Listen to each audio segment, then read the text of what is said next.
Okay, we are in game 2. Yay. Yay! And let's see, last time, you met a fortune teller named Zalara who gave you the lowdown on where you might find Gadrian lamb. And you all went to a fishery and investigated by Anella kicking down the front door. Which you met a guard dog and defeated a few of Gadrium's minions. And you found Thomas the missing kid. And you found a underground room that contained Thomas as well as Gadrium and a alligator called Gobblegut.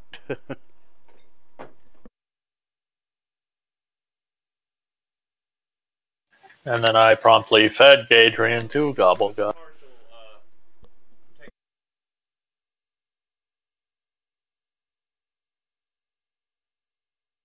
By the way, do we need to worry about this thing still being alive? Only if you get close. Okay. So, but you did manage to locate the missing kid. You found Zarella's head and tarot cards. And you were able to figure out just by looking at her head that she's been dead for a couple of weeks now.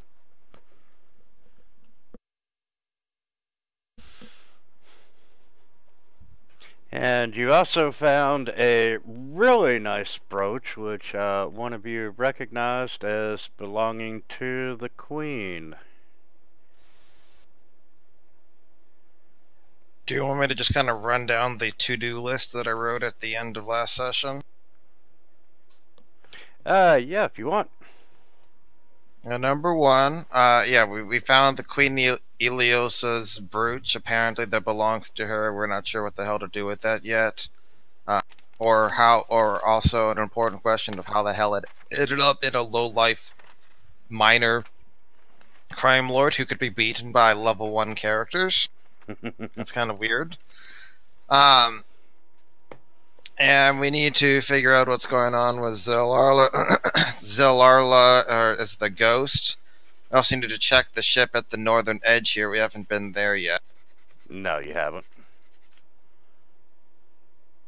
And then we also need to figure out, this is the most important part, which we'd be more interested in seeing, the redhead on redhead Queen Barbarian action or the succubi ivory figurine. Eric, you take really good notes, but that should be item number 1.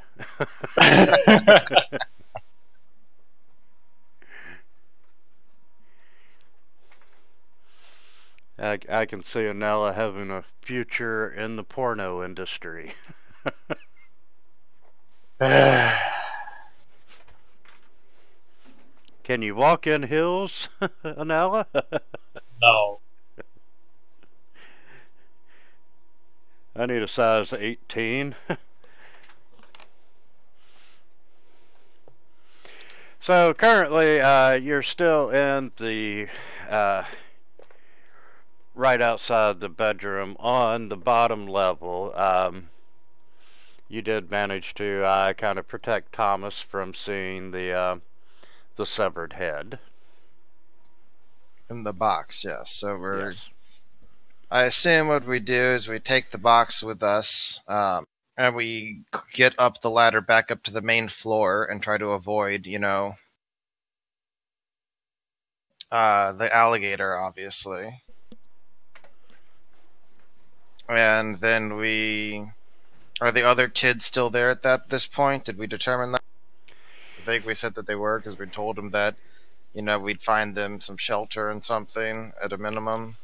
Honestly, by the time you get back up, the kids, other than Thomas, are nowhere in sight. They saw their opportunity to escape, and, you know, truly they don't know that you all are do-gooders. You could be So what you're saying is evildoers. tied them up. What I'm saying is what? What you're saying is we should have tied all the kids up. Yeah, of course. Because that would have earned their trust. You know, which is more important, earning their trust or getting results?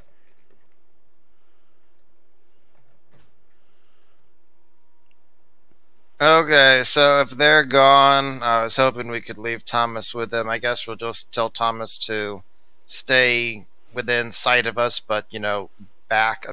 And we'll go and investigate the ship to the north. Yeah, Thomas, Thomas, knowing you, will do whatever you ask him to do. That doesn't threaten him. Well, I mean, he was kind of a clumsy kid. Will he do a handstand now if I tell him to do it? He would try, but... He would try, okay. Okay. He wouldn't spend the night with Michael Jackson if you ask him. Sorry. That we would certainly not go in there, no. Okay, so we go to the ship at the northern edge. I mean, does it look like there's any activity? Are we noticing anything?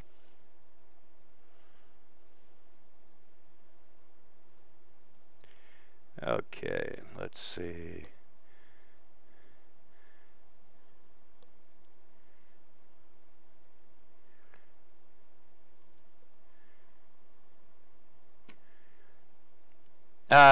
Are you going out the walkway on the top or from the alligator pit? Up to the main level, so we're not dealing with the alligator potentially. So we're coming up along that way, I would assume. I realize that the black line's probably kind of hard to see.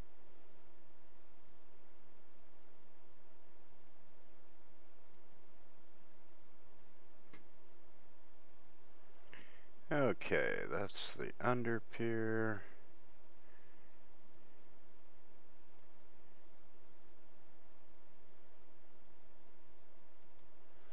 Okay, and as you're walking down the pier, you're seeing this rotten deck of this ancient sailing ship.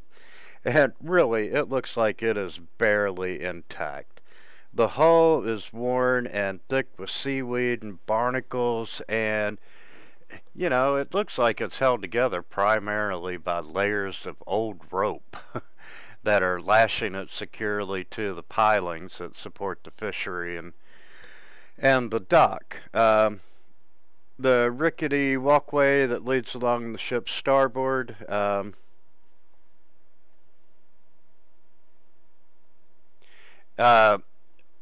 that comes around the starboard side of the ship is about a foot below the railing of the ship. And you can see a single wooden door leading into an aft cabin bears a crude painting of a red fish on its door, on its surface. Okay. And let's see, the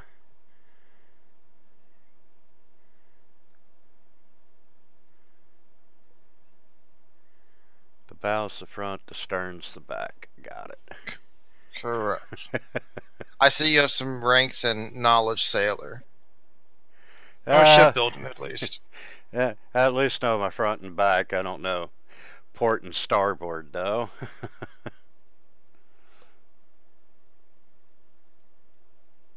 But no, that's all you see. You're not seeing any signs of activity on the ship.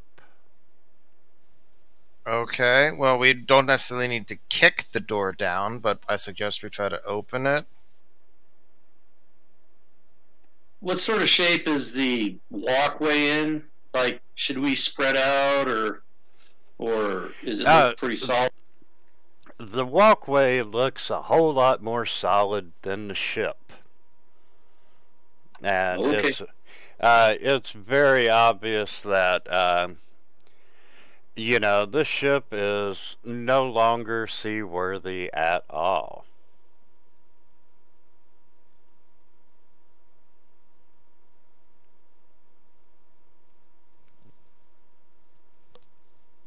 Okay.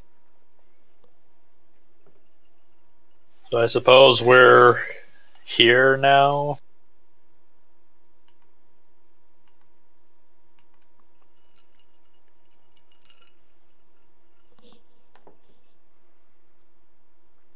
I guess I will open the door. You sound so sad about that idea. No, Would it make you feel better to kick it in? I'm just tired.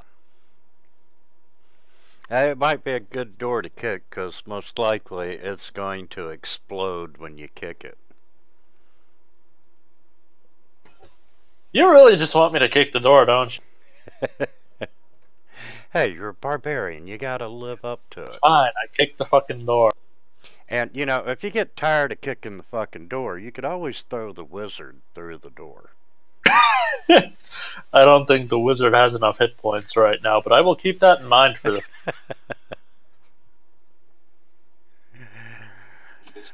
I can help throw the wizard.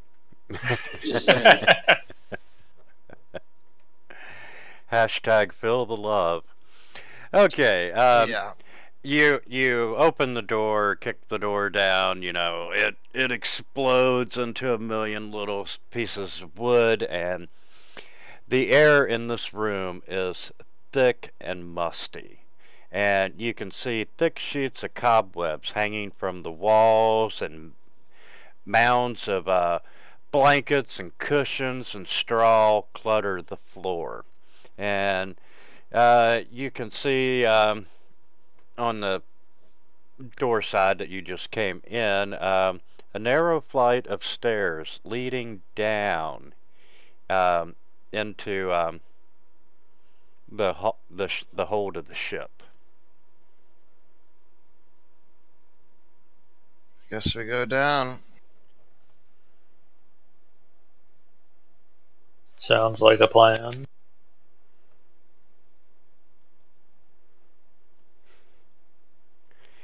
And I assume that puts us back on the other map. hold on just a minute. I'm gonna slide y'all into the room there.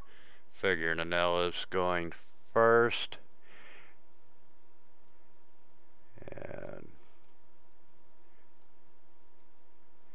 And Anella, as you start to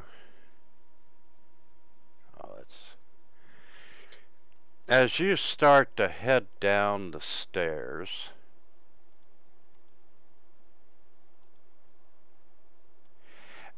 you see this giant spider halfway down the stairs coming up. Okay, change your plans. We get off the ship, light it on fire, and walk away. Was it flammable, or is it pretty much soaked from the seawater and not going to catch on fire? Well, you know, a good portion of it's going to burn. Okay. Well, I guess we roll initiative then.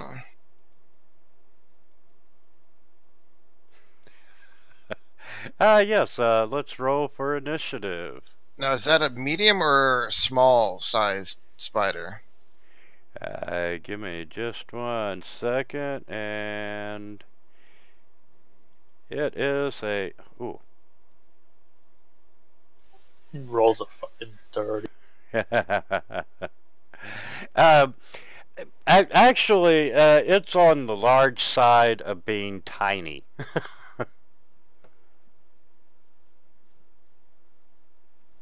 Okay, So can I just step on it then? when you say it's tiny, that means it's like a foot tall. Yes. So, can Arnella just step on it then? She can try. Okay, well, I guess you should put us to the top of the initiative order if that's the way this is going to be. Gee, wonder who went first. Am I able to stand over there? Yeah, you sure can.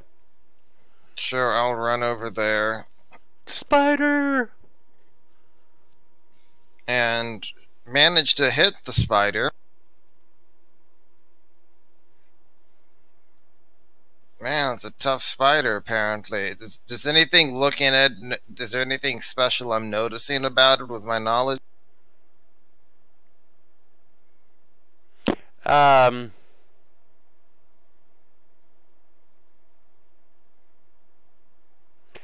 Yeah, you know, it's not your typical kind of spider. Um,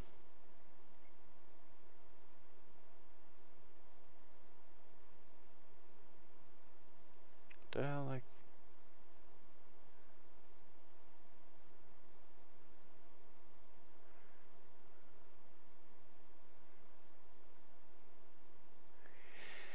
um, you know, even though the spider's body is fist size, you know that in this area that they call it a drain spider, simply because it has the ability to compress its legs and body even further, and it loves to climb up pipes and niches and sink in tub drains, hence the word drain spider. I see, I say we step on it. Other than poison, and you know that it can skate around the top of the water like water spiders do.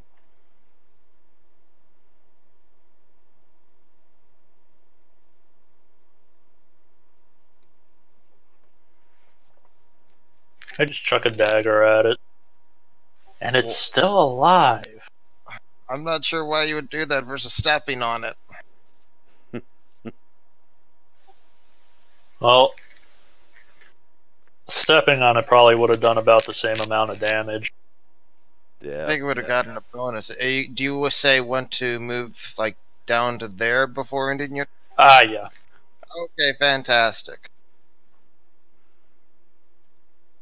Hey man, there's no place for tactics in this game. Okay, so I'm going to move over to here.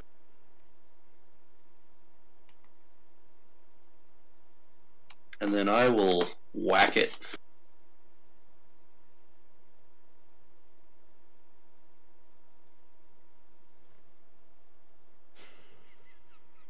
Ha! Take that. So its AC is probably about a 13, 14.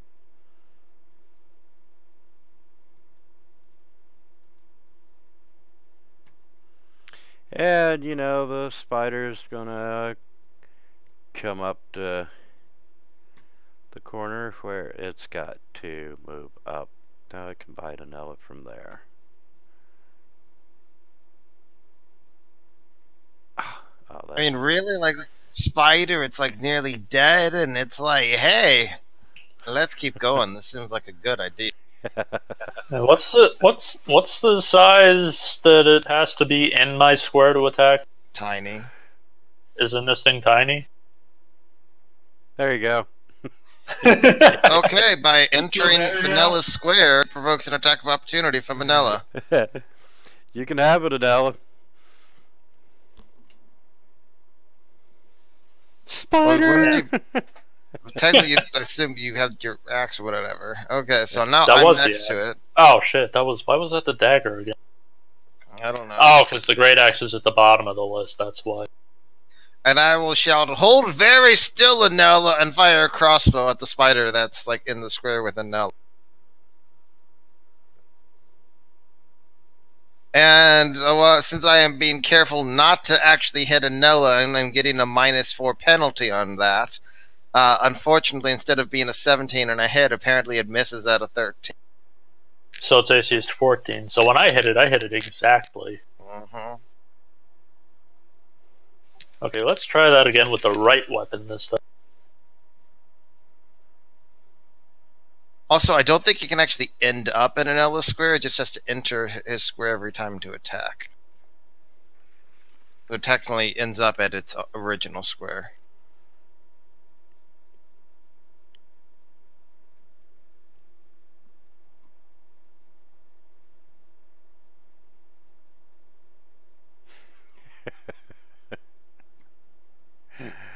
Yeah, you only overkilled it by 17 points.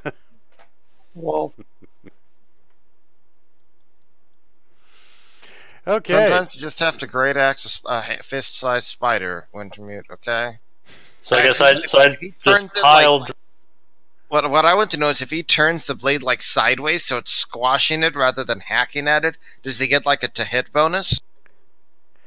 Yeah, I'd have to give him one on a spider. I guess I just pile drived it through the deck. You actually... You now hit that spider so hard that it split in two. Your axe sunk through the deck, and you're having to spend a few seconds to free your axe to get it out.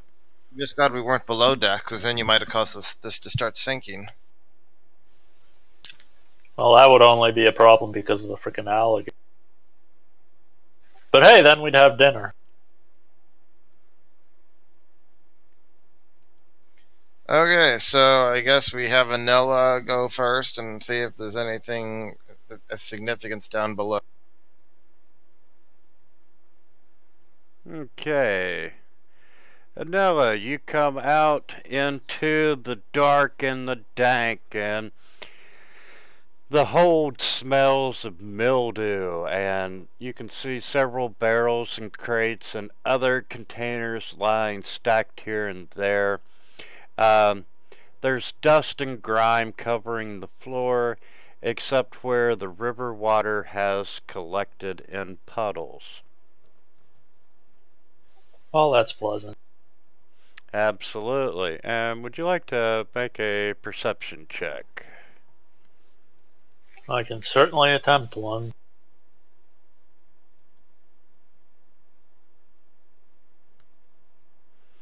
And you do notice movement in the hold. Oh joy. And you can Oh see joy! more of these fist-sized spiders. Of course, you can't see the two on the back of the boat where you're standing, but you can see the two in front of you. And you can also detect there is a door in the side of the hull there, and you've been around long enough to know that if you were on the outside of the ship, that's probably a secret door from the other side. And that door is right there.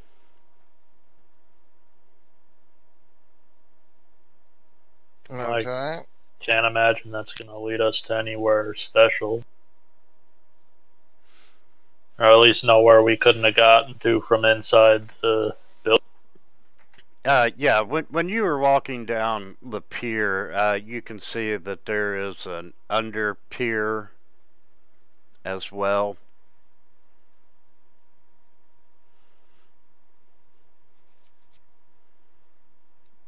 So people can kind of secretly go to and from the ship. Question is, do you want to go after the spiders or not?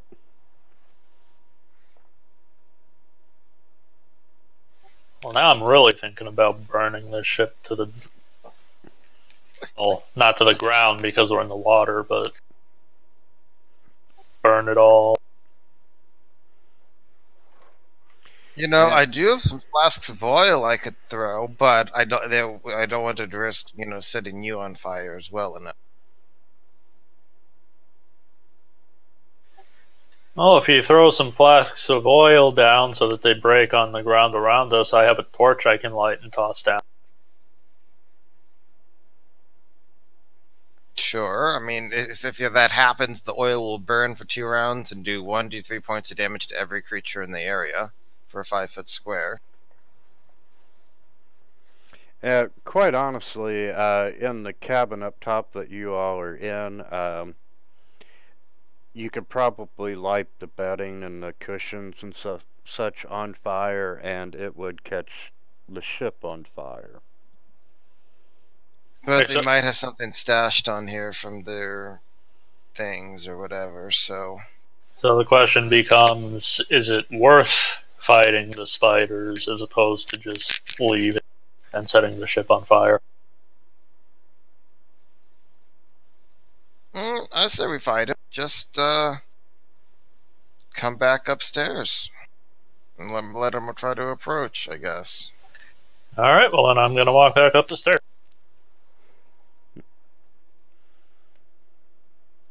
And also I will be back in like 2 minutes. And while Shear's AFK, Harold, Cyrix, let me get you to make a perception check.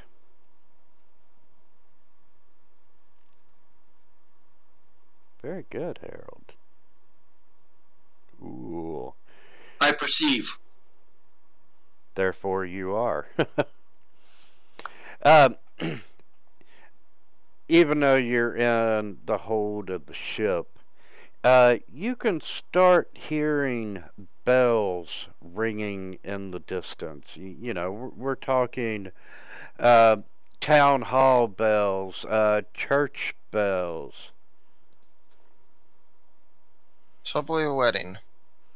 Well, there's so many of them coming from different directions that Lots of weddings. you think I throw rice on Harold.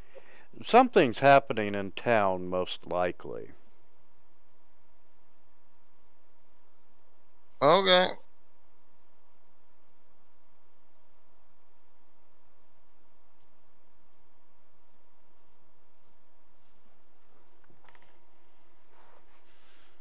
So, you want to roll for initiative? We're gonna fight the spiders.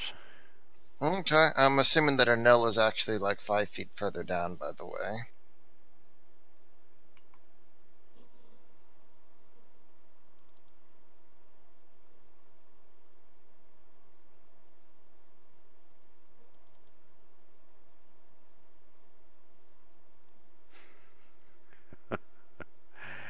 Okay, Harold, once again, you're up. I'm back. Welcome back. Ah. Okay. Anella, would you like to make your own initiative roll? Probably would have been happier with anything that was rolled for me. I tell you what, I'm gonna leave you with my roll for you. Okay, well, I'm assuming Anella said something about more spiders.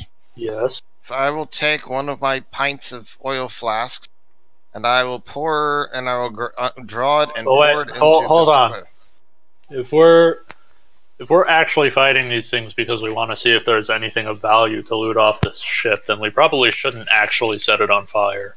I mean, the oil will burn out pretty quickly, and I'm pretty sure we can just smother whatever's left of the flame. This is why we can't have nice Oh. things.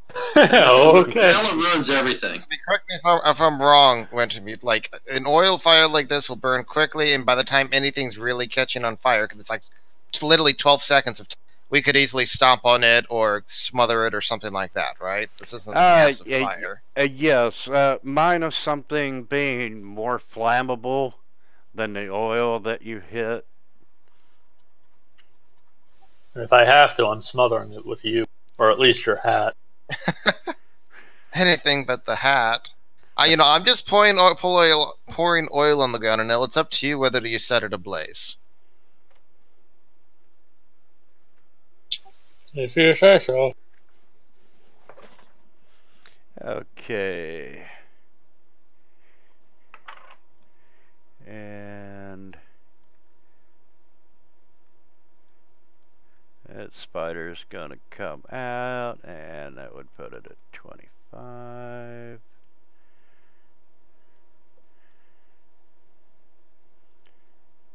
Enlarge my map. And you have the first spider coming up. And, you know, it sees Anella, so it's going to come over and invade your space, Anella. So Don't before I get an attack of opportunity? Yeah. Because I have reach. Yep. Anybody that can take it, take it. Well, this is before it triggers Anella's attack. This is it's leaving its old square that triggers it from Cyrix. Then it tries to enter Anella's square, which triggers it from Anella. Take that. So Cyrix, we should if you're going to be a battle oracle, we should probably have you start with like 18 strength or something, man. Why are you always getting down on me, man? Why you gotta be like that? Don't hate Steph. Love Steph.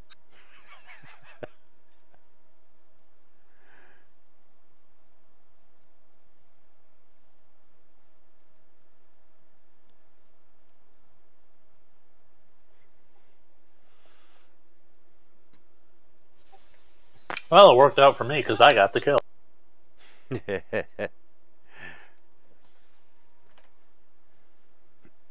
All right, Cyrix. What would you like to do? You know what? I'm gonna hold my action until another spider comes up. You mean you're going to ready an action to attack a spider when it pops Yes, up? I'm gonna ready an action to attack another spider when it comes. Okay. Spider Drain 7 would be a good one. And you know what? Spider Drain 7's gonna come up and it's going to try and move into Anella's square. So take your attacks. So Cyrix's readied action goes off first. Cyrix attack of opportunity goes off next. So now I get my attack of opportunity, right? Yes. Then Okay, this is really irritating.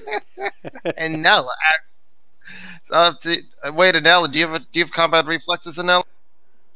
No, I Then don't. you can't take another attack of opportunity. Sorry. And it tries to bite Anella. I have combat reflexes. Son of a bitch. It didn't confirm the crit.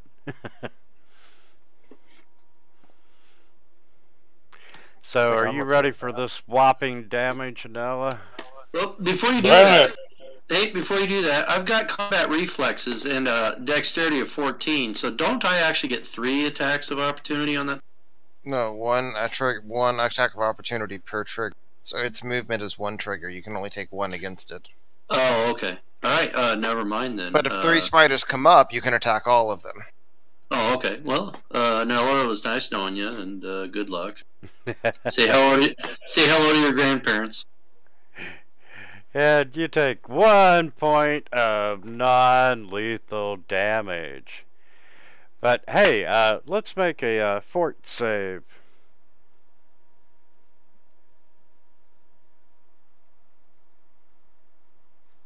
Okay. Ooh. And, you know, you just kind of shake off that poison.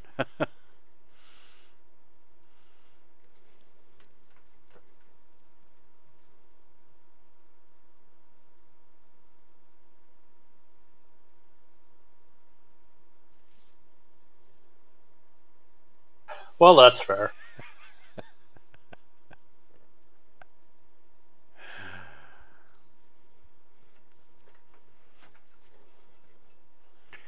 Alright, and number 11's gonna come up and... Hey, Cyrix, it's a good thing you have combat reflexes. Yes, it is. Absolutely, because it's coming at you. So, Cyrix, it triggers your attack of opportunity.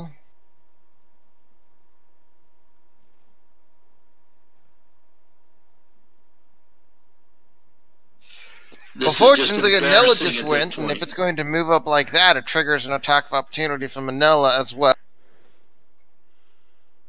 This just blows. And don't I? So I have another attack of opportunity now. It refreshes on your turn, and you just went. Ow. But if 10 pops up, you won't have a second one.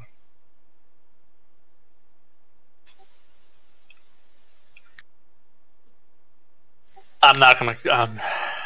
No. Nope. I'm gonna take my hit with grace. I'm confused. What do you Oh, mean? that is just too funny when the I rolled a 20, and then I rolled a 1, and then I rolled another 20, but then I rolled I rolled a 20, I rolled a 1, you rolled a 20, rolled a 1, rolled a 20, rolled a 2. But you managed to defeat spider number 11. And from down in the cargo hold, you can hear the spider scream out, "George!" And number 10 is But before we go on, I would like to show something here. I'm going to post Saturday Game Chat because I think this is really important to remember as we discuss this whole thing.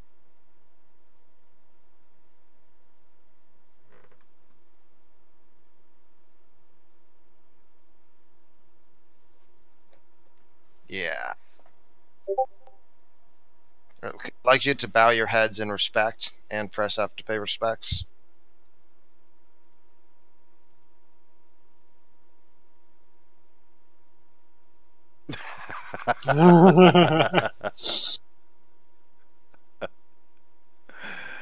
Oh, that's funny. That's painful. That's painful to look at. I'd never do you like that. Why you gotta be that way? So whenever you complain about not being able to confirm, just remember Sith, who couldn't confirm 3 times in a row. 20, nope. 20, nope. 20, nope. At least this time I can't even hit. Like right now, but I wasn't complaining about not being able to confirm. I just thought it was fucking funny that I had the 20, the 1, the 20, the... Okay, the spider's coming up, going towards Sirix. You can't redeem yourself. Finally. Fuck me running. Okay. I was kind of hoping you'd miss. I know you were. But I killed him. So there. I was Take kind that. of hoping that spider had more than 4 hit points. Spider bitch.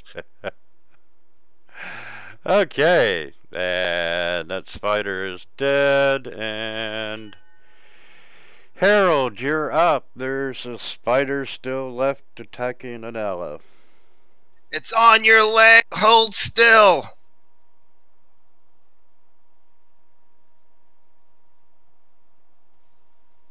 Grazed it. You did 1 damage and it's at heavy.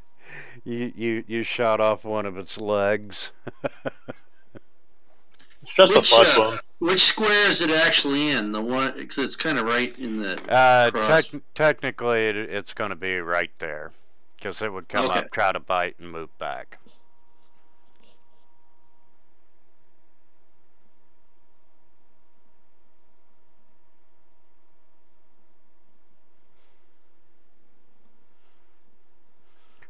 You guys wish you were me.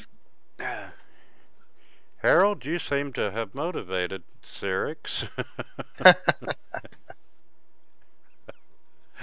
Okay, you still got oil poured out on the floor of the cabin there, and you're not seeing any more spiders come up. Well, I guess I will carefully lead the charge back down below deck. Okay.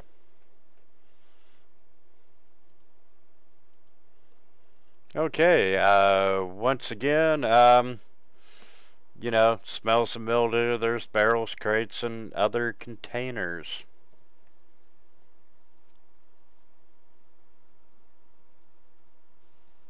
Okay, I mean, if I look around, do I notice anything of particular interest?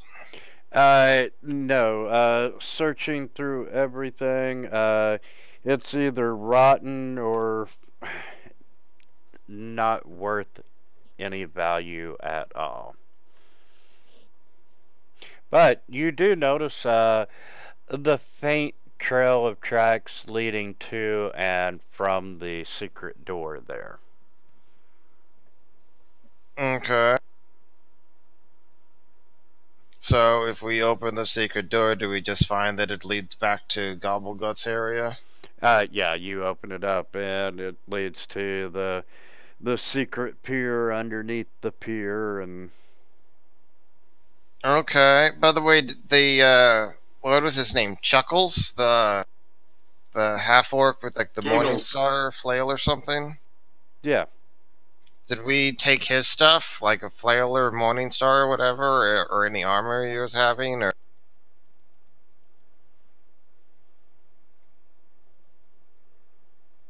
Let's see. Chuckles was. That's the dog. That was Jargon.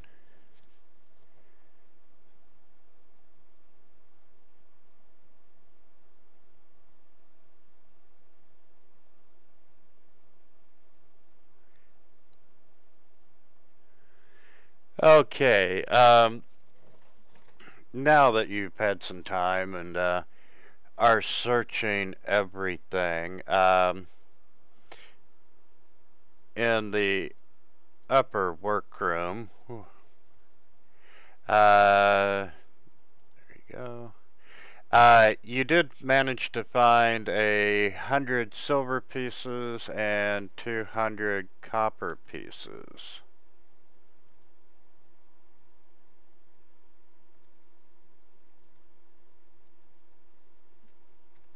Okay. Wow, and 100 silver, which comes out to 12 gold pieces. We found 12 gold. That's I mean, that's, in exchange for getting nearly killed twice here, that's more than I usually make in one day, at least. I guess.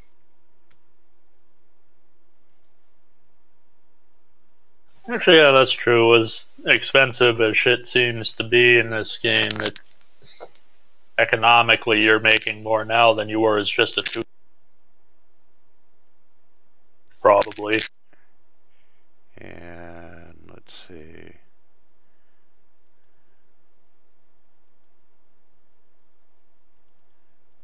Need to check his body.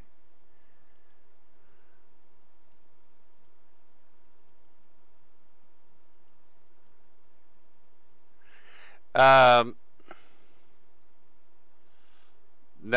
Hookshanks, guy with the weird hair, he does have a masterwork kukri. Alright. Oh, wait, did we get off the ship? I stepped away from it. I assume we're off the ship, yes. Yeah, That's why we're looking through this stuff. and oh yeah. Okay. I probably would have lit it on fire anyway. Okay. Yes. Do you really On want to this place? Do you really want the authorities coming here by lighting it on? As long as we're gone before they get. from that guy, you managed to find the masterwork kukri small, studded leather armor small, a disguise kit, and the key to the cabinet where you just found the 12 gold pieces, and he himself had 7 gold pieces. And let's go back to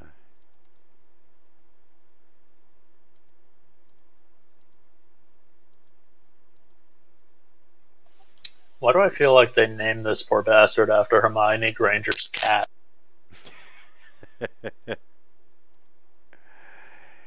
and let's see. Oh, yeah.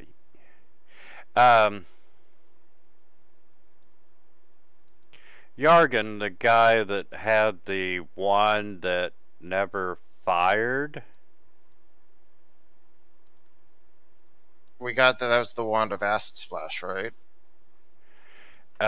Yes, I just found I'm gonna drag over the other treasure that he had on him.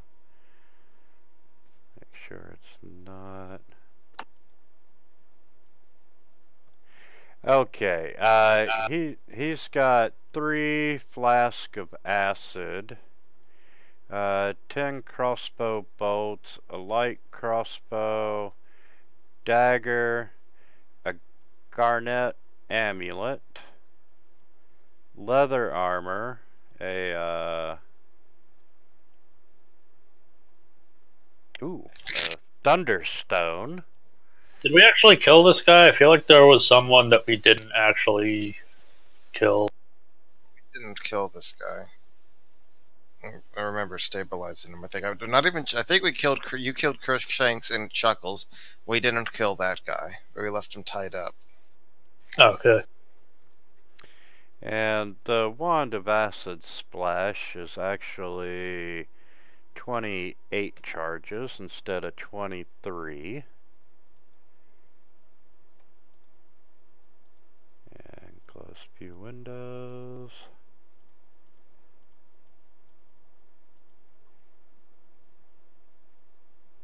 And that's the cabinet we just searched. That's the fishery. That's the ship.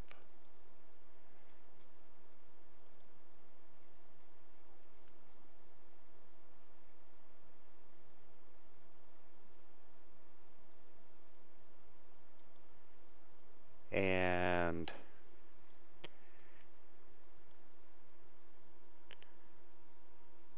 that is not on the inventory. Down below with the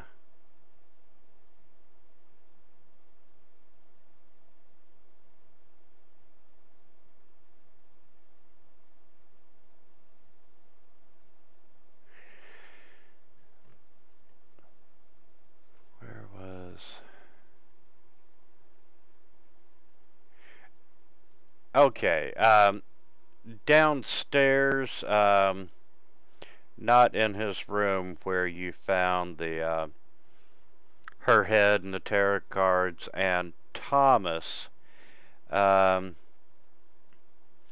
find 1 darkwood coffer, 7 vermin repellents, and Steph is gonna freak out over this, but you find 20 doses of shiver. Awesome.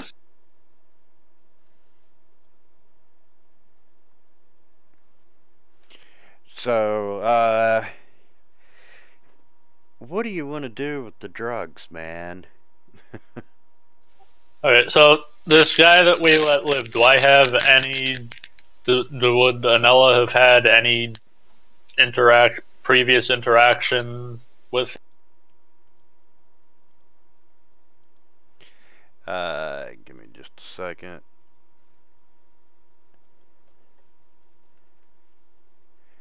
And Yargan is the, he's one of Gadrian's right-hand men. And you know that he's pompous and arrogant, and, you know, he's not as bad as Gadrian, but, you know, he's not really that nice of a dude. Do I personally have any reason to not like him? Or to hold a grudge against him? No, not him personally, other than the fact that he's an employee of the dude you do hate.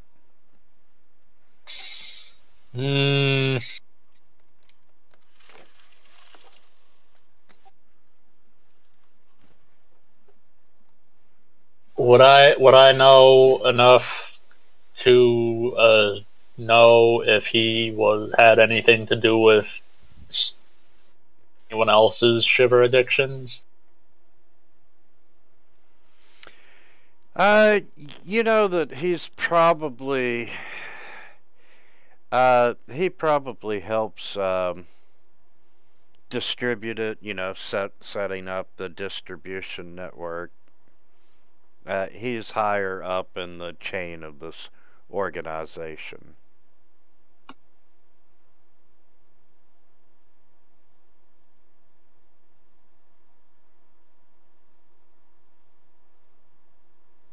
if we brought him and the drugs to the city guard, what do I think would likely happen to the drugs and to this guy? Well, let's talk about that.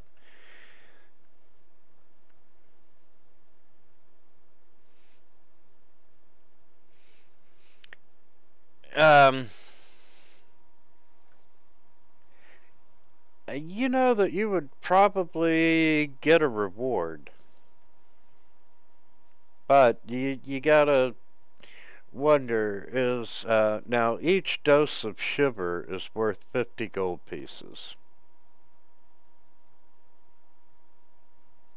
Sorry, repeat that. That amount of shiver is worth 50 gold pieces, you said? I am showing shiver drug cost is 50 gold per dose. That's 1,000 gold. Yeah.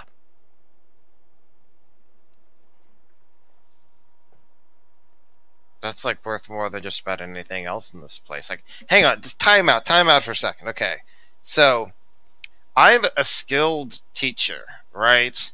So I do a check, and I make like this. I mean, this is not a high-end drug, right? This is like a cheap laborer type drug.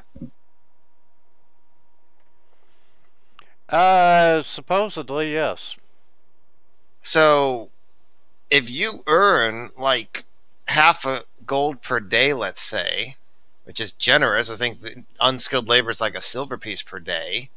You know, at the end of 30 days, you've made like 3 gold, and that's not counting any expense. So that means it would take you like 17 months, assuming you didn't have to pay any rent or food costs in order to afford 1 dose of shiver. Like, this does not add up here. Those are supposed to be some cheap shit. You know, this is why drug addicts do. I'm just saying, like, there's no way for them to unsavory get addicted to this because they can't possibly afford it. Well, according to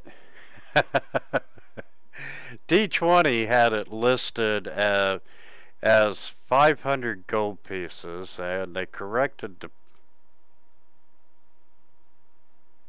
No, it was Corrected it to what? Sorry. Initially, it was 50 gold pieces, and they upped it to 500. We'll put the link in Discord.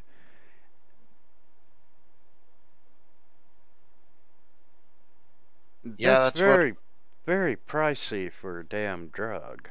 That's what it says on the official thing as well, the Archives of Nethi. So I'm going to assume that what they really meant was probably 50. It could be low end for rich people. Although that might still be a little ridiculous. Yeah, so I'm going to say it's 50 gold for the entire lot.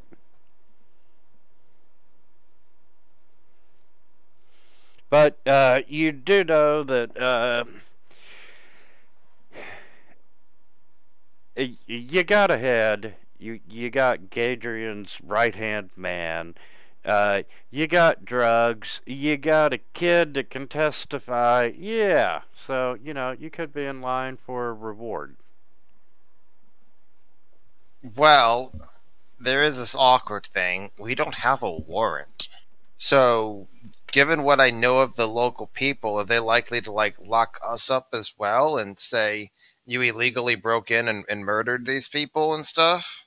Like, we don't have authorization of the city guards to come here. No, but you did bring down a crime boss that they've been trying to get rid of for a while. So you think that they're gonna give you a little leeway?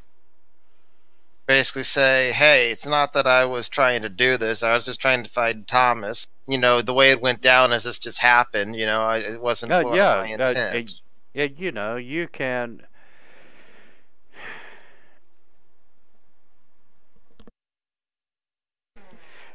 Yeah, I wouldn't worry too much about the city guard harassing you because you know you were picking up the trail of Thomas, and you know Thomas has been missing for a little bit, and you know the city watch has gotten nowhere. I assume the Pathfinder game system doesn't have a function for drug overdoses. No, there's an addiction thing that can happen, and withdrawal symptoms and stuff like that.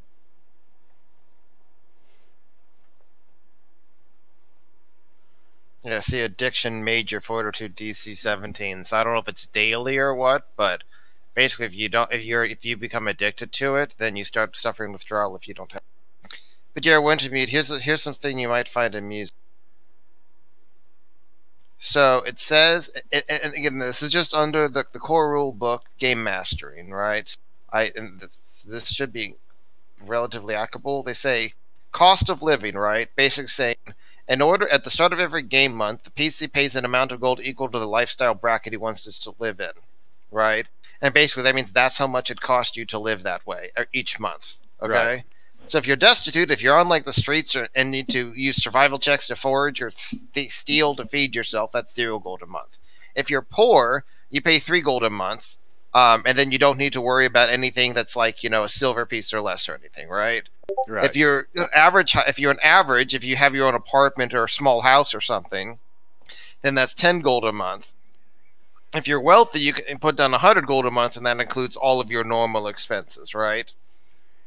So an average person who's paying 10 gold a month to cover all of their lifestyle stuff, that's all of their food, all of their lodging, right? And in theory, they can maybe save up a little bit more. But that beats, there would be 5 months, right, of that cost of living to afford 1 dose of the drug. I don't think these people are going, you know, nearly half a year between drug uses if they're addicted to it, right? Yeah. Like, something's not right here. I'm sorry. Yeah, I didn't write it. No, I blame you, Intermute, entirely for this. So do I. I'll take the blame. Wintermute sucks. Okay, so I think the thing we first want to do. I mean, at this point, have we looked through everything that seems relevant in here, or do we still have other stuff to search? You have looked through everything that's relevant. Okay, so my suggestion would be that we get back to Lord Clarenbout's estate to get Thomas there safely. What time of day is it at this point? Okay, by the time that you got there, fought the battles, and searched the place, it's about 8:30 at night. Okay, so probably take Thomas over there. By the time we get there and explain what happened, and I'm assuming it's going to be like 9 or 10. So I imagine that, given that I can claim that like Cyrix and Anella, you know, I got them to assist me in rescuing Thomas, right? Because he had been kidnapped by thugs, and you know they can stay the night there, no problem. I'm assuming, right?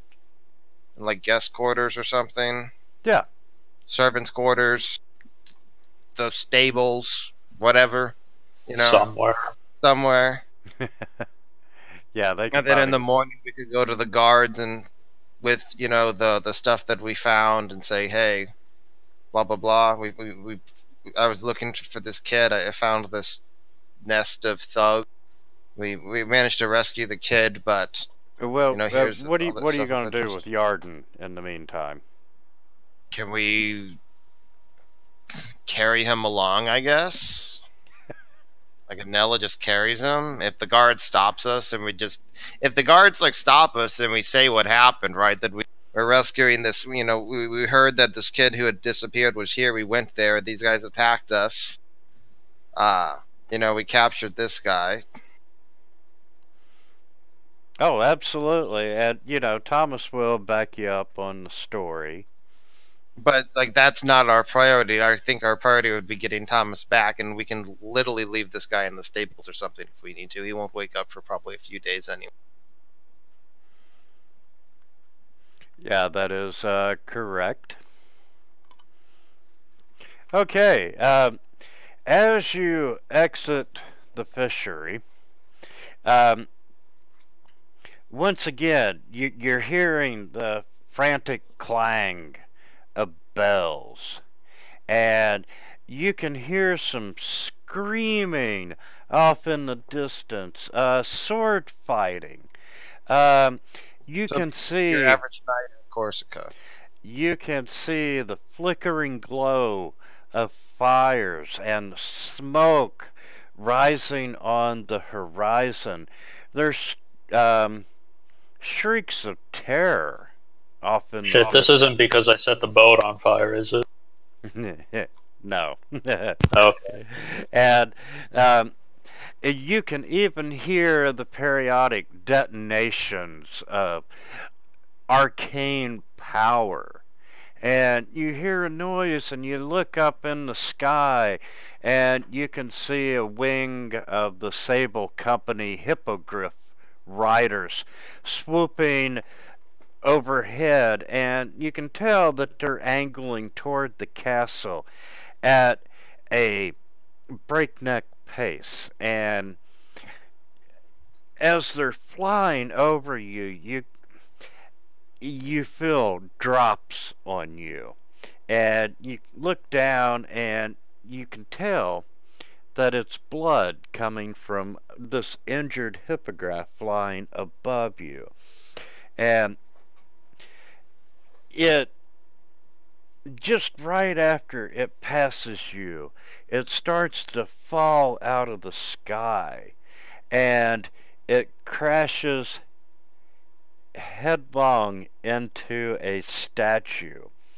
And there is this very loud, bone crunching crash as the rider and itself, they just turn into a messy pulp where they hit the statue. And you can see that the other members of the squadron, they don't even bother to stop and check on their fallen ally. And and in the midst of all this chaos, you can hear one of the heralds yelling, "The king is dead! Long live the queen!" And "Long live the queen! The king is dead!" And you can hear other cries of saying, "Hang the queen," or "The usurper must die."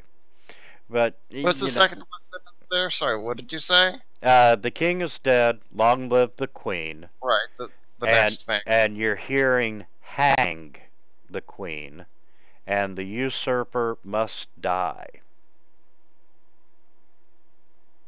Okay. But, it's pretty obvious right now that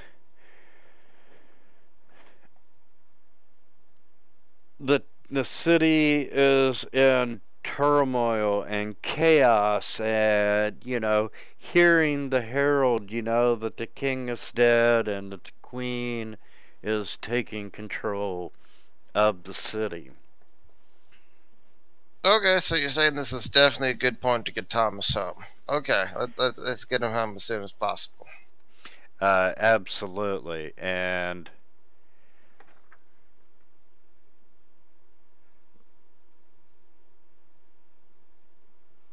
let's see.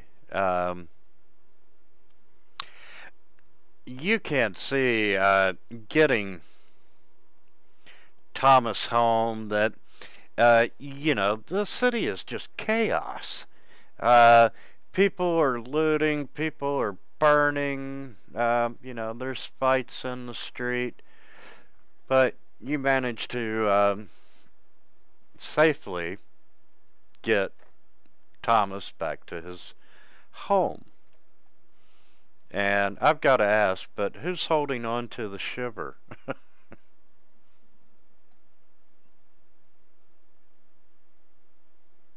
I guess I am, since I have no desire to use it, and I'm not going to torment the former addicts with it.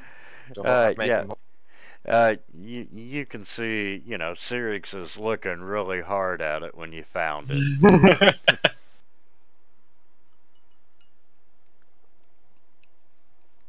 So you get Thomas Thomas back to, you know, the house, and you knock on the front door, and, you know, Thomas's dad comes out, and he's just so thrilled to see that his son is alive and relatively unharmed.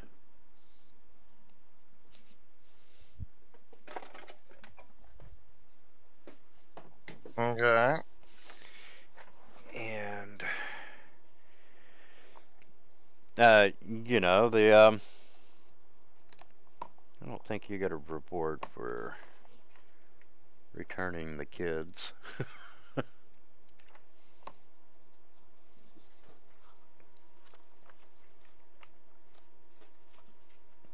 And, you know, Thomas's dad explains that, you know, apparently the king has died, hence all the turmoil going on. Really, we hadn't noticed. I'm sure things are going to be kind of messy for a bit. I'm assuming you have supplies stocked here and the guards are ready for any looters and stuff. Absolutely. And, you know, since Thomas's disappearance, and you know, you've been searching for Thomas for a few solid days now. So, you know, he said that, you know, he's hired additional security and so forth, and you know, he is not particularly worried at this point in time. Okay, so time to hunker down and let this all blow over. See what the new political order winds up being. And, you know, he's more than willing to accompany you, and, you know, knowing that this guy, Yadril, is involved in the organization that took Thomas, you know, he'll get one of his guards to tie him up to a post in the stable, and you know, they'll keep watch on him overnight to make sure he doesn't wake up and try to escape.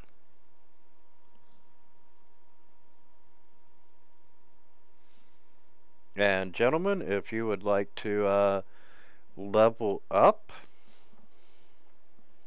Oh boy, already? Yeah, that was quick. Okay.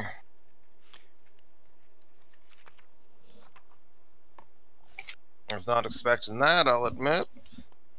Well, a lot of it is the return of the kid, and the finding and turning the drugs over to the guards and so forth. Okay.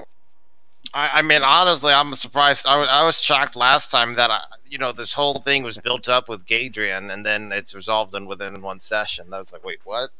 I thought he'd be like. Why'd we give up the drugs again? What is that? Why'd we give up the drugs again? Because you don't need them. You don't know what I need. Drugs are bad. Oh, yeah, I guess.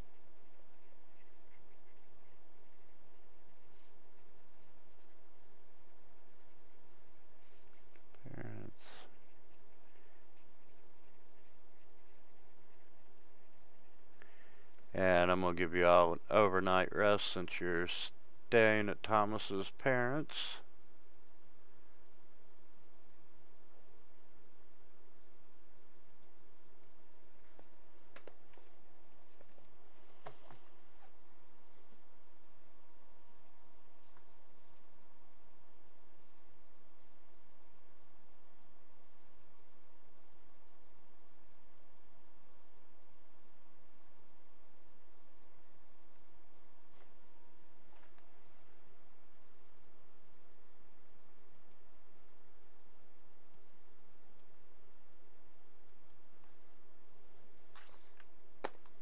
Oh, I'm assuming you all would like to do a milestone for this game as well versus XP. Fine with that. Either one is fine. I've played too many games where the entire game like turned into XP management and figuring out how to like get a level or fighting a boss or making sure that you're at the proper level before getting there or going and grinding stuff. It's like I'm just Yeah, the only person milestone hurts is Steph. Yeah, he would have got an extra 400 XP for turning the drugs over since he was a drug addict. I see.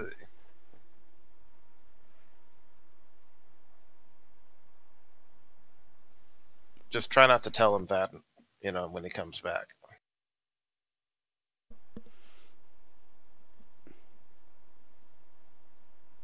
BRB, filling up some water and leveling.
Hello? Hey, Hello. we're here. Okay. I didn't know if I was missing something or dropped off or what. No, Eric's AFK for a minute, and we're just leveling up. Oh, we're leveling up. I didn't hear that. Yeah, level up. Oh, okay. All right. Hold on here. All right. I gotta do that.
And while he's AFK, I'll be right back.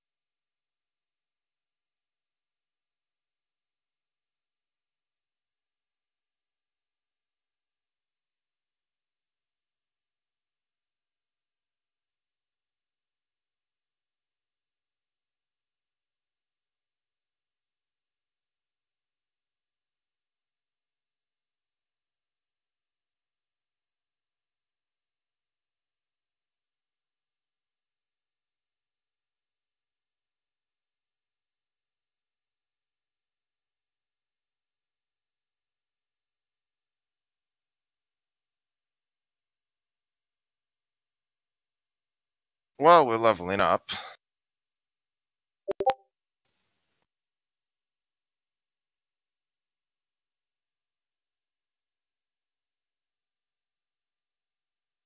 Oh wait, no, I can do this fancy thing where I think I want to bother with Fantasy Grounds built-in leveling thing. Sorry. Wait, what?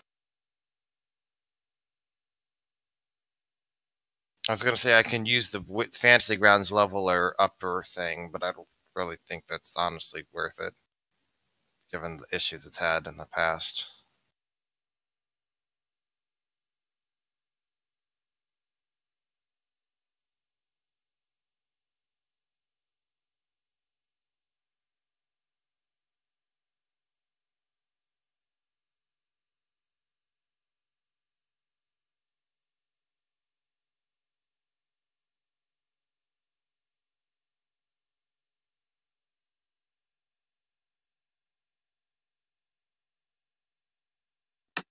Yeah, I have a question about spells. What's up? So at each new level, so like now that I'm second level, I know another 0 level spell. So do I get to just choose one to add to my list or two? Yeah, you have an extra orison that you get to know, yes. Okay, but I can't choose like another first level spell because I didn't gain another one in. Correct, not until level 3. And You're you looking at just the get, Oracle spells and known list. You do get to cast an extra first level spell per day, though. well, yeah, so I get access to the mystery spell. Yes, you do.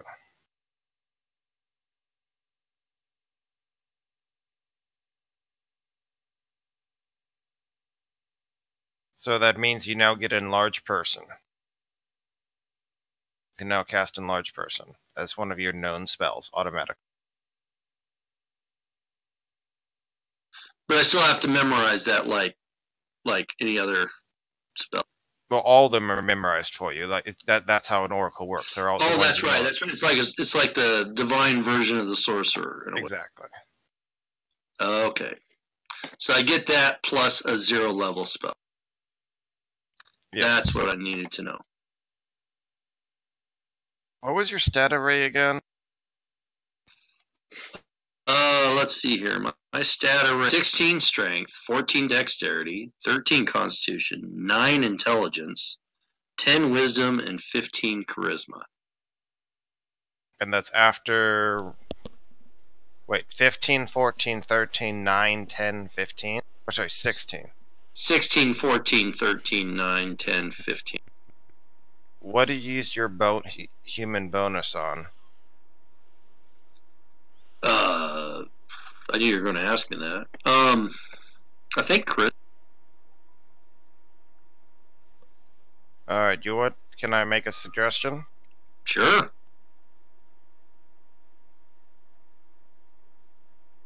I'm back, by the way.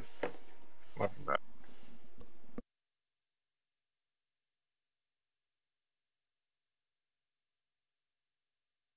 If for the general goal that you're goaling for, I would do that. So your intelligence modifier stays the same, and then you pick up a constitution modifier. Oh, yeah. Sure, I can do that. Basically, you want to use your stat boost on that stat you're going up to 16. It winds up being cheaper, so.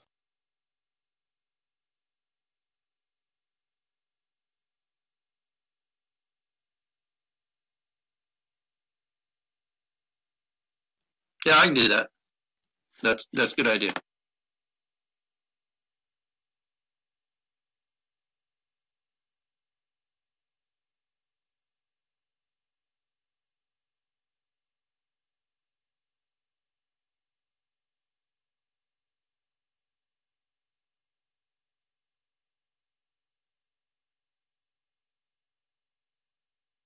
I think I'm good.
Why are you asking about stat array?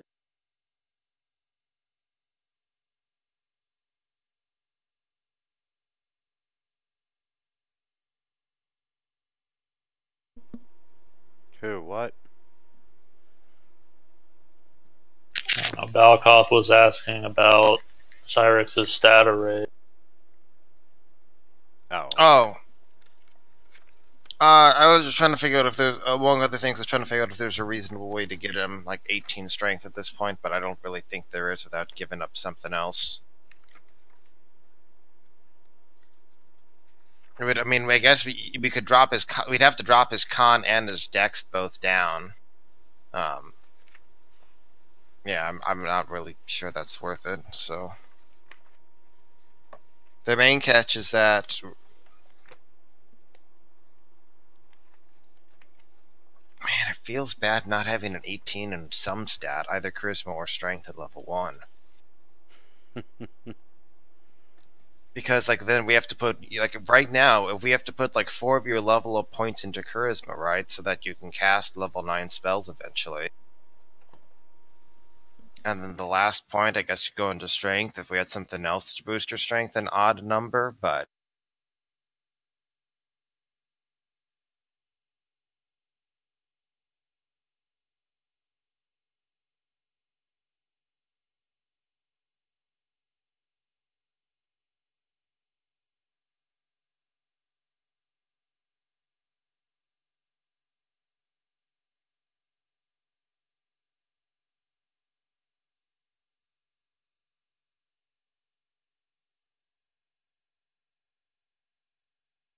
I guess we're really munchkinin it. We'd try to do something like, say, your charisma is only like 14, and we give you a +6 headband to cast spells with. But that seems like incredible cheap. And then B, if you lose the headband, suddenly you're an oracle who can't cast level 5th or above spells, even if you're level 20, which seems thematically very, very wrong to me.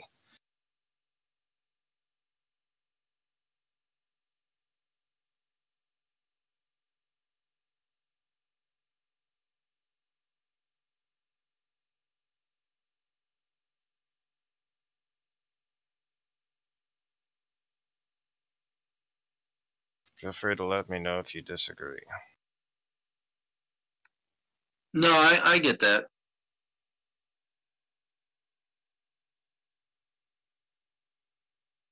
Do you have Divine Favor, by the way, handy? I do. Okay, just making sure that's because I feel like in longer fights, getting that 2 AB and damage, even right now, is going to be pretty big for you. And I would probably try to pick up that Battle Mist thing that gives you the weapon mastery. I'd probably try to do that pretty fast, so you get weapon focus, improved critical, and greater weapon focus. Now, run that by me again. What should I get? The weapon mastery mystery from your Battle Oracle stuff. You get weapon focus with it, then you gain improved critical, and then you get greater weapon focus. Oh, right. Yeah.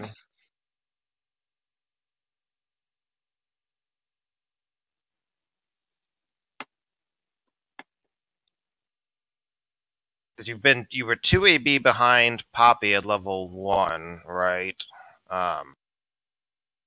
Could have been 3 AB behind. I took extra revelation for a feat. Then I've got combat reflexes and weapon focus glaive. Whoa, you took... What did I think I fucked something up there. Wait, that doesn't even make sense. I'm sorry. Yeah, I know it doesn't, because the battle gives me weapon focus. Okay, let's back up for a second. So you have, at this point you should have 2 feats, right? One for being level 1 and one for being human. Right. Now, one of those feats is extra relevation. Yeah, hold on, just a sec here. I'll get back to you. Just a sec. Let me look what I got here. Oh my god, the optimizing. I'm the opposite of optimizing. We're trying to figure out if he's cheating and has too many feats right now. like you just named 3 feats and you're only supposed to have 2. So what's going on? Like, there's something that's gone wrong here, apparently. Well, they may have come over from. I mean, I build the character in Hero Lab, and then I import it, and I found out last time sometimes it will put stuff in the wrong spot. So, as an Oracle, I chose lame. So I'm lame. And then I have. I mean, we already knew that. We already knew that. You guys are stupid. So then, for my 2 character traits, I chose Fate's Favor and Personal Addiction.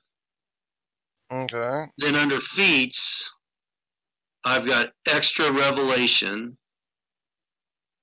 And then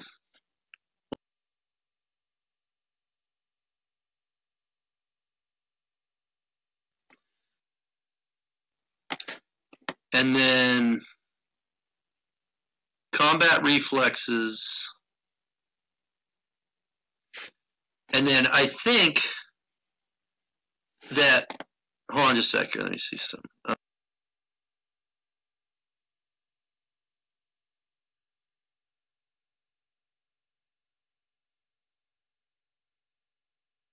So the way Hero Lab recorded it is you picked the Revelation for Weapon Mastery, right? Which gives you Weapon Focus, but you never actually applied Weapon Focus to your weapon, so you didn't get the bonus. And you should probably mark that as coming from the Oracle stuff, so you don't think it's a normal feat you've taken. So you have Combat Reflexes as your actual feat, and then with like a human bonus feat, you took Extra Revelation, which you used to gain Weapon Mastery, and then you have that and the Skillet Arms, right? So you have the martial weapons and heavy armor. Hold on just a second. It's still loading.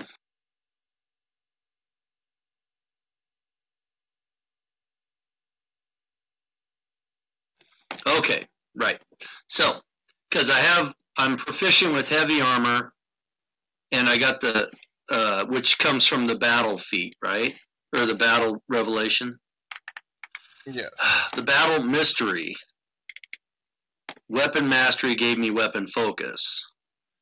And then, so how did I get proficient with Skillet Arms, Revelation, I'm pretty sure is what you have.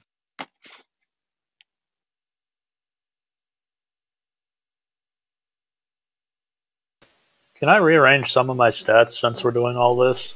You go right yeah, ahead. it has to be skillet arms.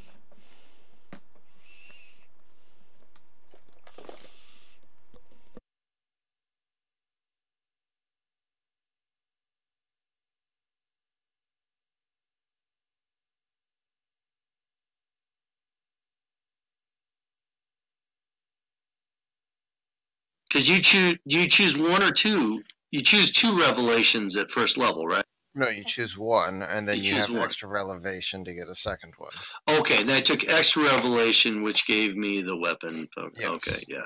So what you have on your actual sheet is correct. You just didn't include the bonus. So you basically took a revelation, and then didn't actually get any benefits from it because you didn't mark that down.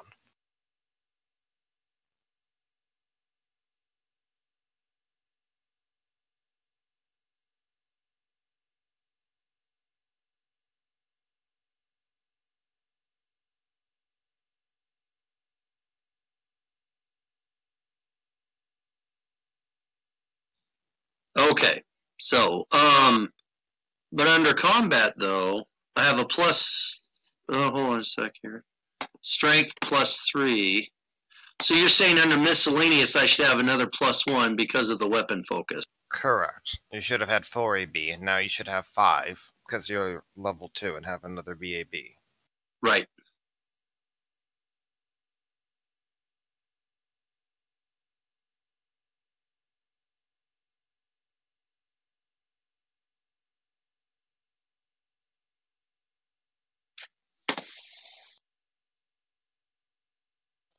And a charisma of 15, that gives me an extra first level spell each day. Yeah, you should have right now 5 level 1 spells available. I was jipping myself on that too.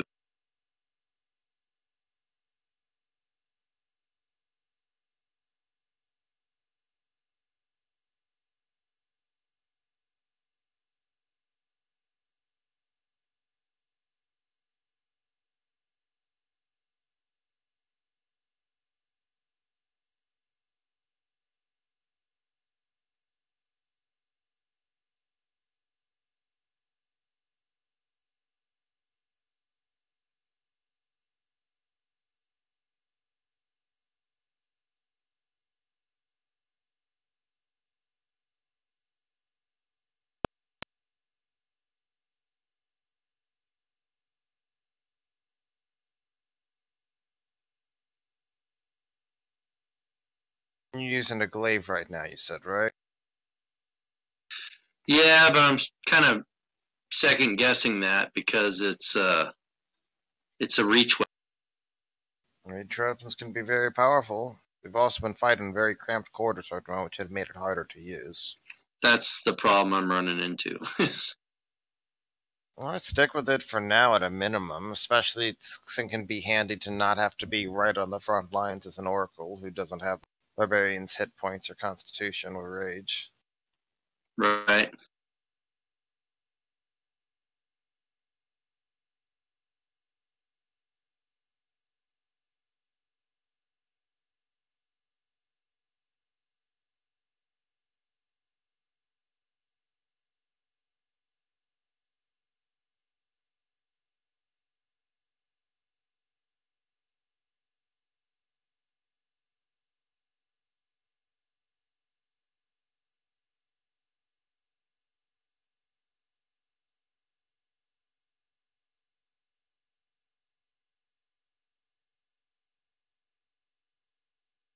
Wintermute, for the sake of simplifying gameplay and speeding stuff up, are you willing to allow me to round a number?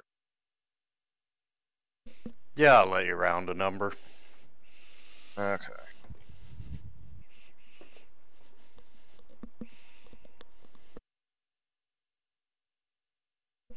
You did hear me, right? Yeah. Okay.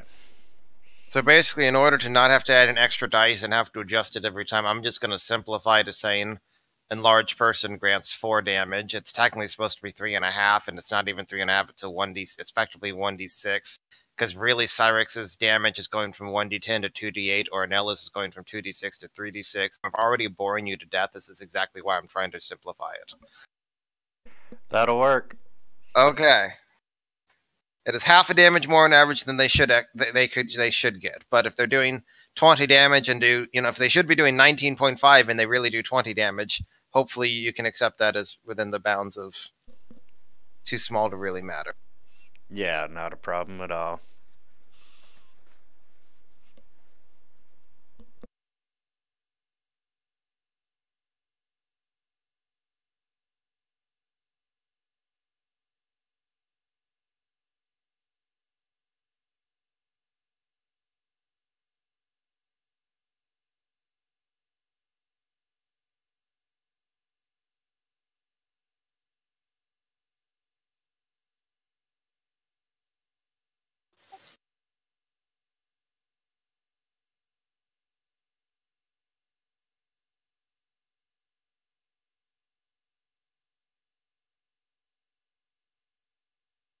Okay, I think I'm ready.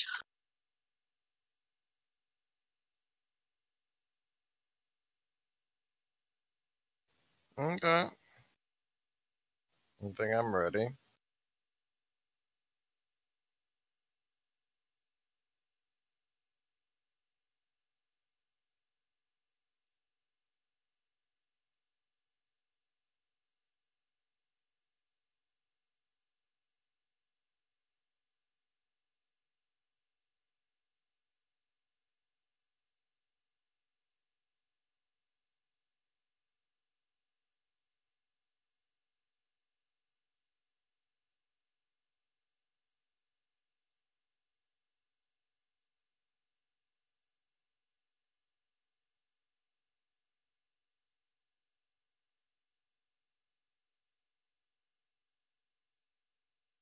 I've been ready.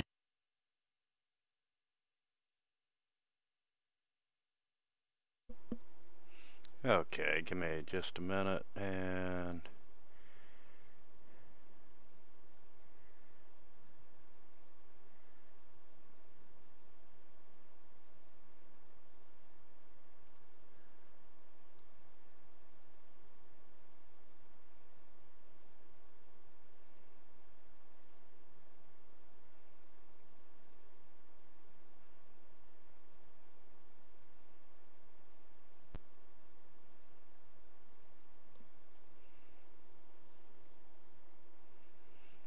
Next weekend is the 29th.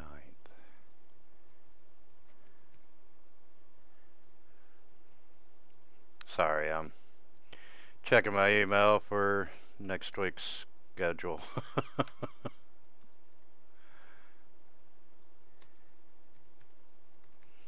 Let's try Jeep.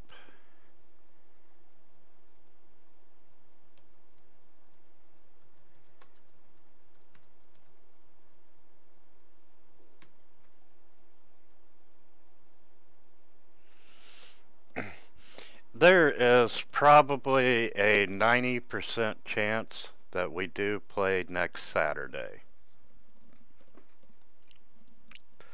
I'll be able to confirm that on Monday. I am not available next Saturday. Well, you know what? Let's just take next Saturday off then. Saturday after that, April 6th, I'm out of town. Uh, I told you about the April 6th thing like a month ago, in all fairness. Okay, give me just a second. I'll be right back.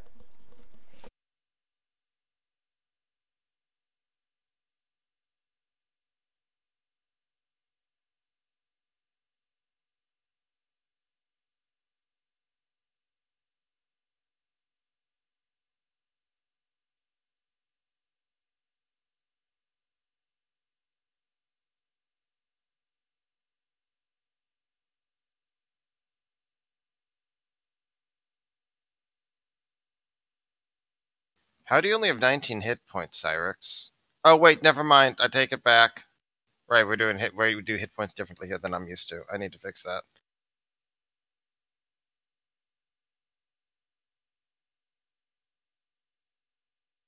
Fantastic.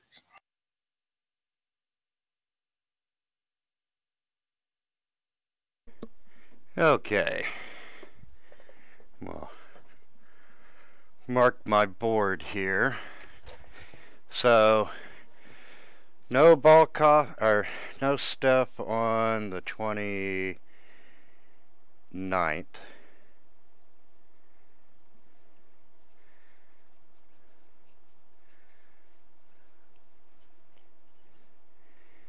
And no ball cost on 4/6. Sheer is not going to be happy. And I mean, I hear the Queen's looking for a new spouse, so the Queen's probably gonna be dead in like 2 more sessions. So. okay, and then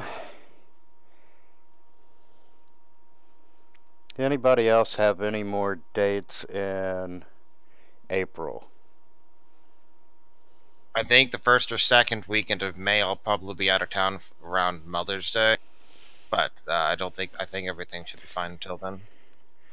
And let's see, Mother's Day 2019 is on May the 12th.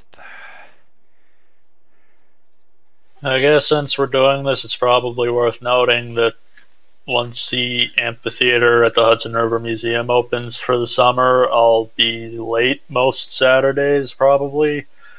But also I don't think that's going to take effect until sometime late June, early July. Okay. And let's see, I'm running an I'm running a couple of FG Con games April 12th and 13th. So there's no game on April 13th.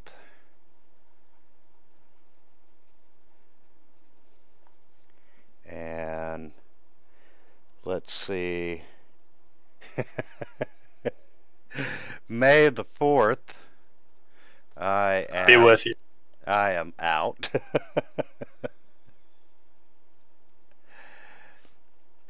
Military reunion.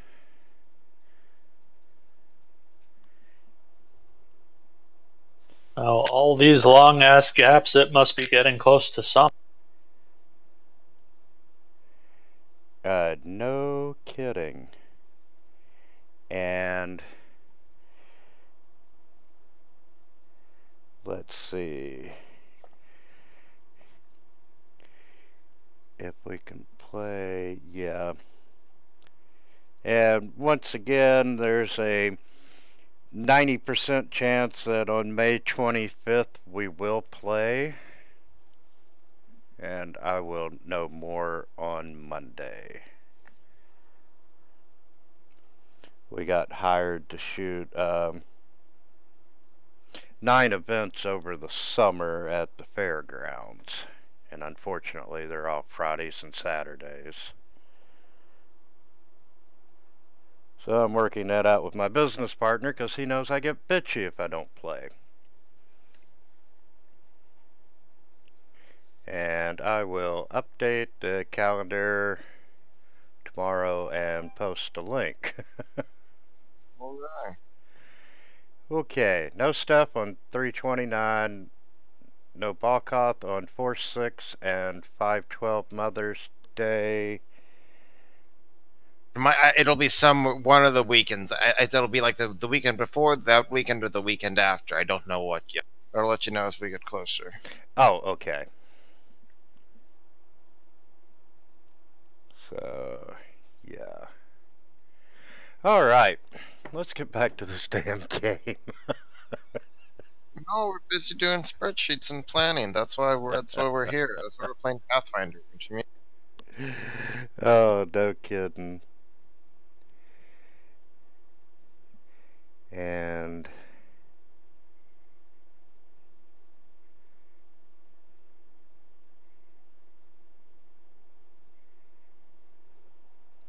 somewhere there's a fucking dog run. But that's during the day, so I think we're good. Okay, so throughout the night, you know, the house wasn't bothered by the turmoil, but town is just it's chaotic. The guard is everywhere, you know. There's rioting and fights in the streets and whatnot.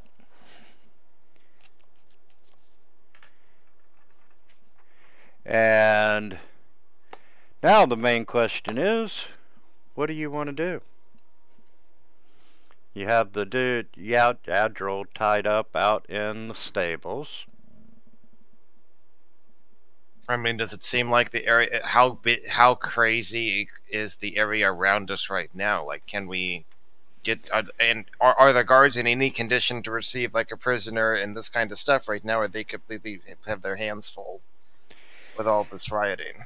Right now, you know, being in the morning, most of the rioting has died down, and you know, there's still a few fires burning through the city, but you're probably better off to turn him over to the guard and let them deal with him.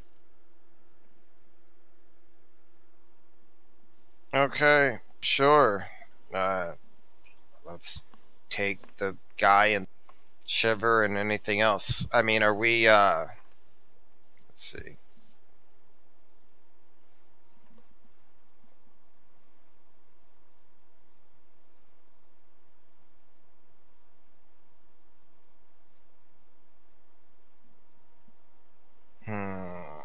And Yadro is still passed out in the bar, out in the barn. And when you go out to retrieve him, you know, there's been a guard with him all night, and it's like, guard's like, you know, he really hasn't moved, but, you know, I went to check on him a couple of times and opened up his eyes, and, you know, they look kind of glassy, and he's got some drool hanging down out of his mouth, and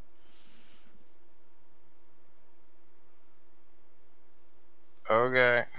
and Steph, you noticed instantly that look. It's a look that you've had multiple times before when you have been high on shiver. Wait, he's currently high on it? Even though he's been unconscious for the last, like, 10 hours? Yeah.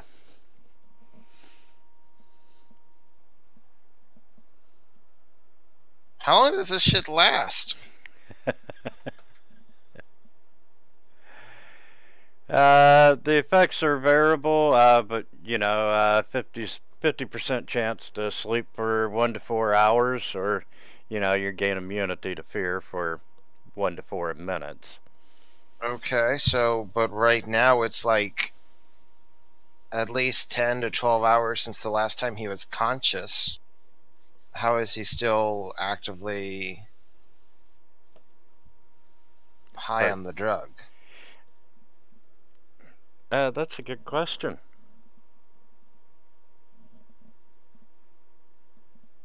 Also, Cyrix, did you have any level 1 spells left at the end of the day yesterday?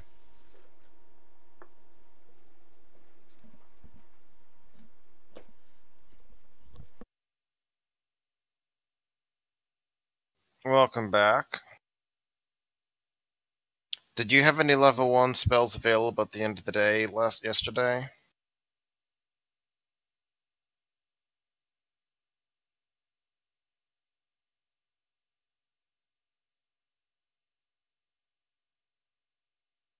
I guess he's not actually able to hear us. I was kind of wondering that myself.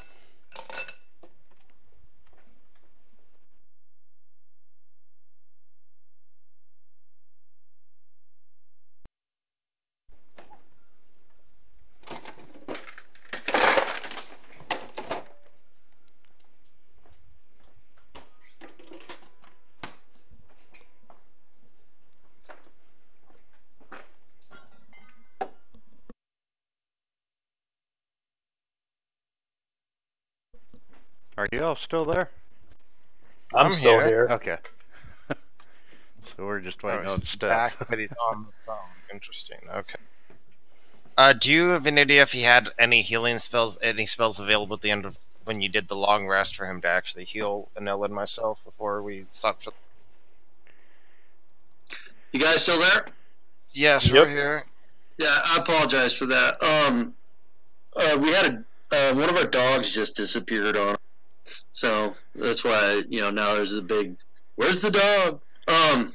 Yeah, to answer your question, yeah, I had a couple of first level spells left. Okay, but I think it's more important for you to go find your dog. Yeah, she's very small, but I don't want to screw you guys though. No, go find can you your handle dog. it for a while Seriously. without? Go find your dog. Yeah, we're good for a while without you. Okay, I'll go look for the dog. I'm gonna have to drive around for a little bit. Talk to you. Yeah, go find her. Good luck.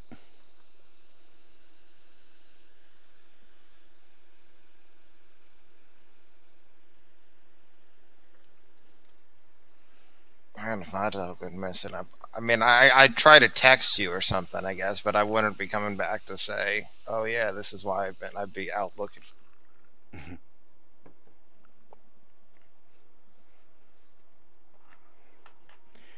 All right. Okay, so Oh yeah, this dude is still high. Yeah, how in Nella, you were healed as well, so you can mark your wounds down to 0. Okay, yes. Have we figured out how this guy is still high?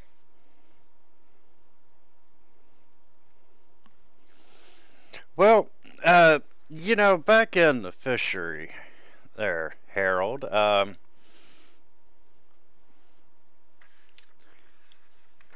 before I say that, let me make sure.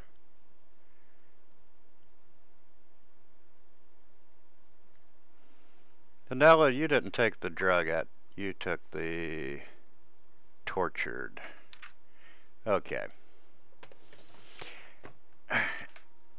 Eric, back at the fishery, Anella actually handed you the wooden box containing the shiver.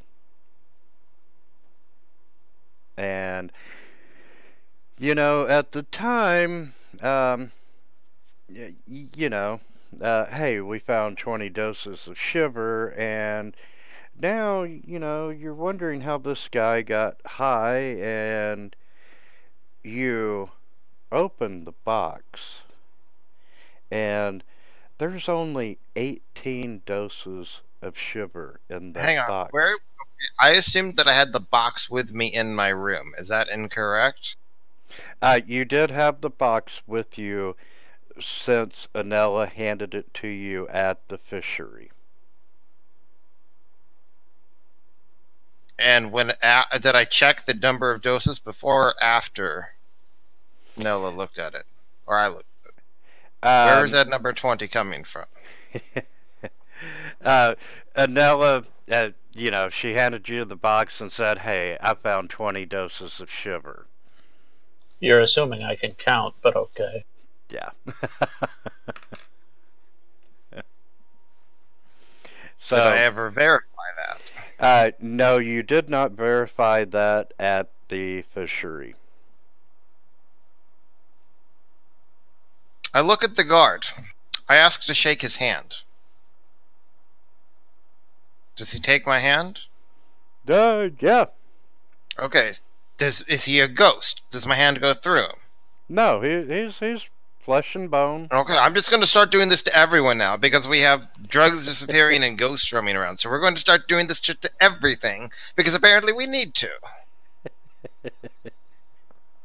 Okay, I'm going to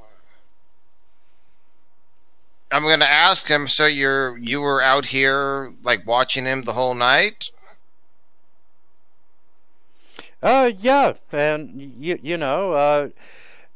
no one came and went except for I relieved the first guard midway through the night, and you're paying attention to the guy, and you're seeing no signs of any drug use or that this guy is a user. Cyrix himself, he looks sober. Do I think that this guy is deceived? Or let me ask. I guess I'll ask you more plain. Have you ever seen the drug called Shiver? I haven't seen it personally, but I have seen the effects of someone on Shiver. Do I think he's telling me the truth? You want to make a perception in the tower, or wouldn't that be sense motive? Sorry, I'm confusing games again. And yeah, you think he's telling the truth. And he starts this long story about how he lost a brother to that horrible drug.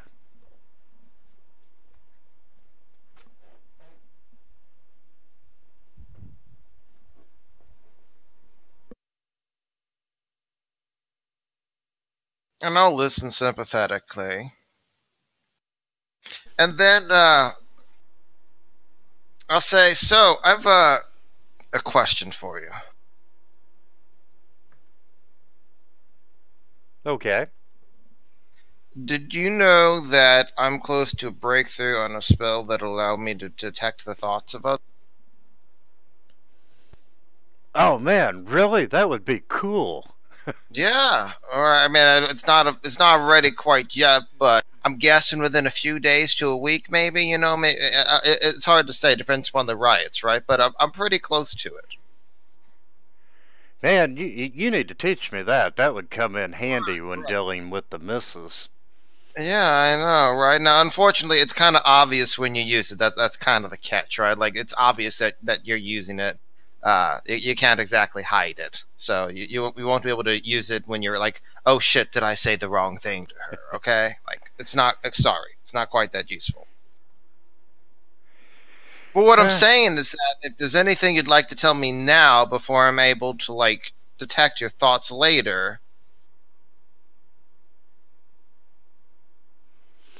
Well, in that case, I guess I better come clean. Before I relieved the other guard, I took an apple from the kitchen and I ate it without asking. I'm talking about grabbing a dose of shiver and administering to this guy as punishment.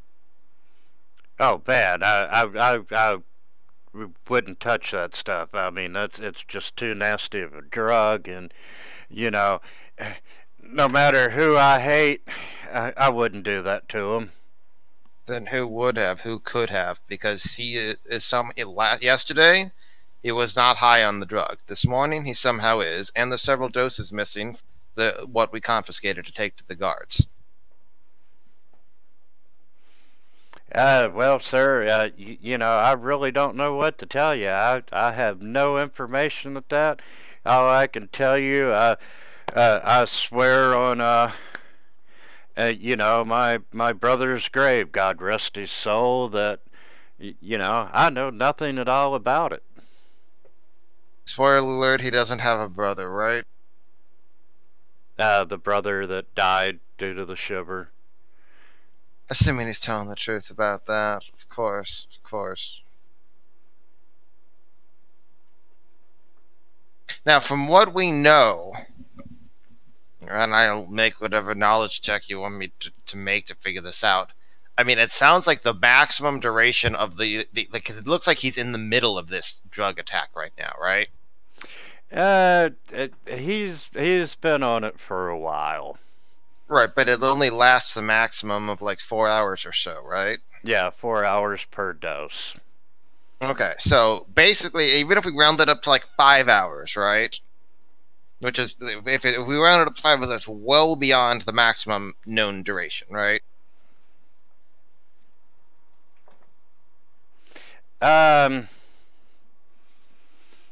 If the normal duration is the maximum 4, and we say, let's just say it's been 5 hours since it was administered to him, there's no way it would have been administered more than 5 hours ago, correct? From everything we know?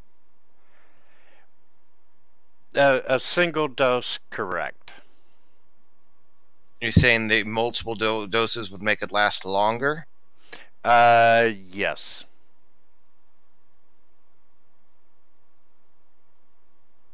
Do I know how those interact?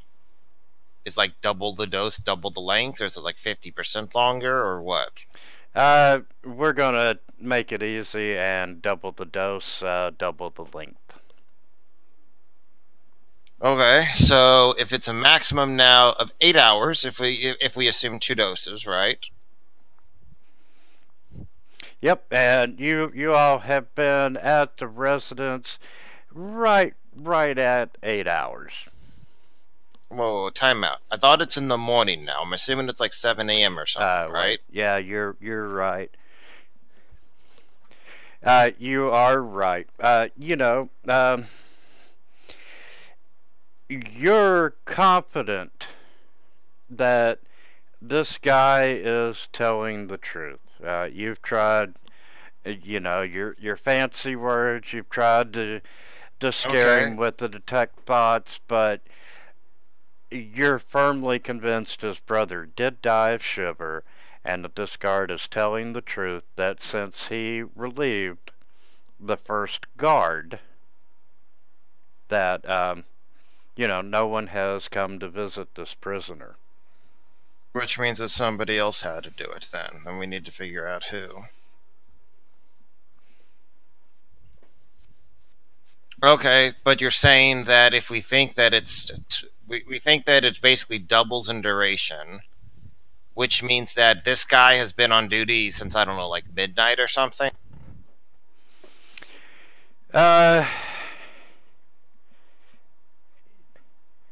It's been less than 8 hours that he's been on shift. Yes.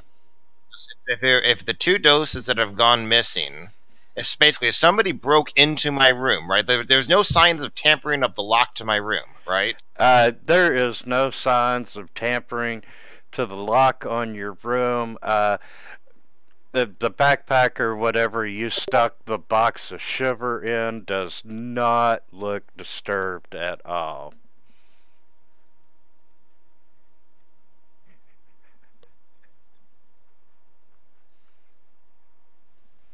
I'll look back to Nella and, like, I'm not trying to be insulting here, but you're sure there was 20? Yeah, sure. Positive. Remember, I took off my shoes and counted on my toes. So somebody, when was the last time, at what points since arriving at the estate? Okay, so basically we can work this back, right? So if he's currently high right now, that means he has to have been administered within the last 8 hours, and that's assuming that he rolled maximum duration on both. We're looking at a worst case scenario here, right? If we're assuming that he was given the shiver by these 2 doses, that means it has to have been within the last 8 hours. The average time would be 5 hours, but we'll assume it's the maximum for the duration of narrowing this down. So, in theory, okay, so we got to the estate, right? Correct. And at that point, Anella says she counted 20, and I then took the box from her. I did not check it at the time. We get to the estate. I'm assuming that since we got to the estate that I wasn't, like, holding out the box and showing it to people. I would have said, like, we confiscated some shiver or something. But I'm assuming I wasn't making a big show of, like, holding it out and, like, saying, hey, everyone grab some. Yeah, you would be correct. You know, you just mentioned it to Thomas's father, and from there, you know, your bag and the drugs have not been out of your possession. Opening the bag, checking the box, you know, your pair of socks that you had laid on top of it are still where you put them in there.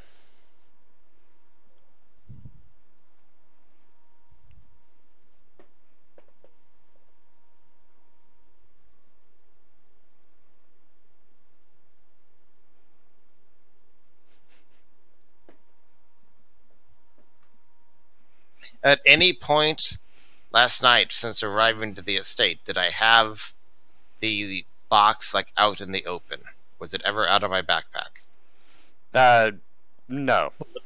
That would be up to you, wouldn't it? I'm Yeah. assuming I didn't. Well, you would think that, but I also assumed I would have, like, shaken Zorala's hand or picked up the cards to look at them, but apparently I didn't, so we didn't realize she was a ghost, right? Like, I'm happy to explicitly spell all this shit out now. That's why I'm doing it. Okay. Well, I'm going to say I shake everyone's hand now.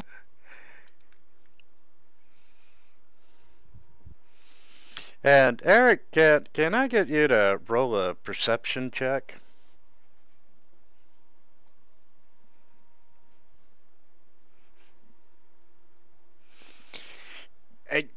You kind of, you know, you're scratching your head, you're trying to figure all this shit out, and you look over at Anella, and Yeah, he got a 20 at that. At this point, she just busts out laughing.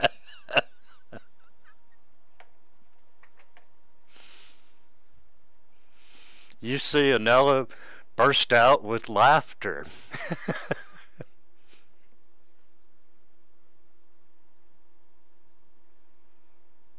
Okay.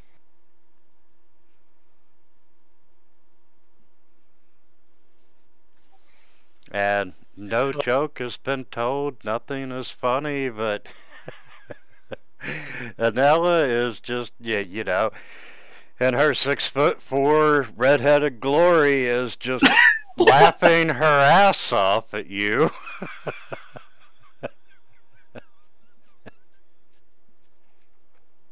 At which point, it's probably worth mentioning that she's between bursts of laughter. She basically admits to giving the guy 2 doses of the. She took 2 doses before she handed you the box. And when the other guard was on duty, you know, she come out under the pretense of checking on the prisoner and shoved 2 doses into his mouth.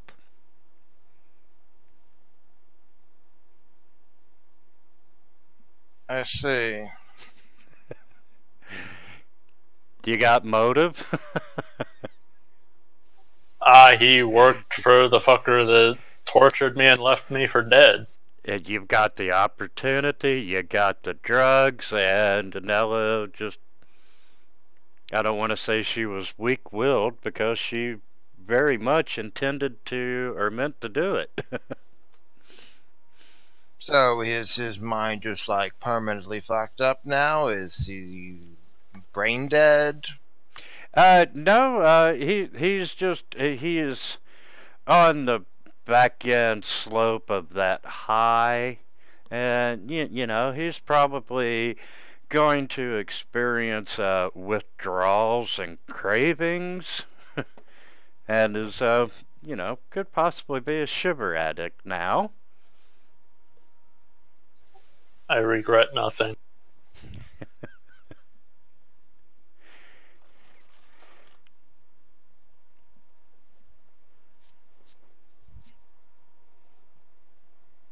I see. Volkov's like, can't trust the party now. I'll just silently walk back inside and go back to my studies. And the guard's I mean, like, he can trust the party. He just like don't piss off the barbarian. and the guard's like, sir, are you done with me? Sir, can I go? Are you taking this prisoner, or what? I need to know. I don't care at this point. I'm just done.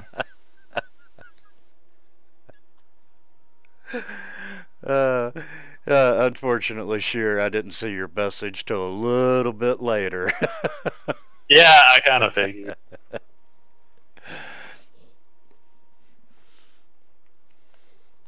So, you go back to the house, resume your studies. You know, your hosts are very grateful for you returning their son, and, you know, there is a fantastic breakfast spread out on the table.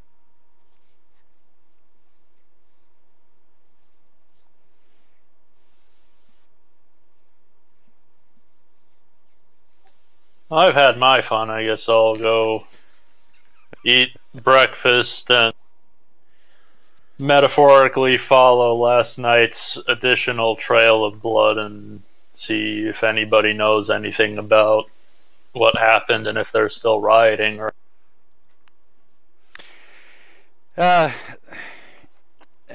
you eat, you know, you're just walking around the street. A lot of people, you know, that the king has been sick for a while, but, and you know, he's gone progressively downhill, but no one was prepared for this rapid demise. You know, they figured that, you know, the king might still get well and, you know, pull through, and then, you know, all of a sudden, boom, he's dead.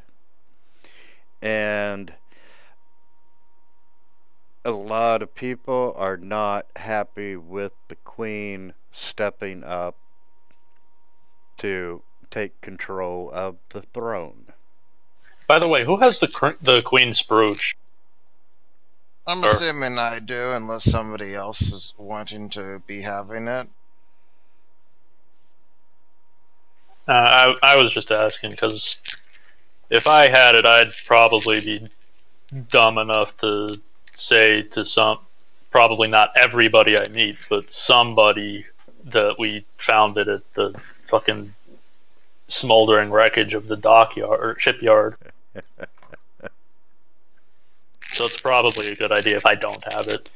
And right now, the smoldering wreckage at the dock is, you know, they're writing it off as nothing more than the riots happening.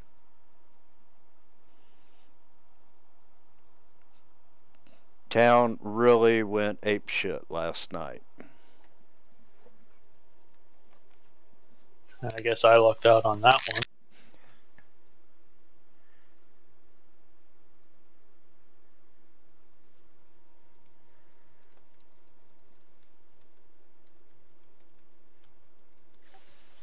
But so basically, I don't get any more information than just that a bunch of people aren't happy that the queen is now in. Let's see.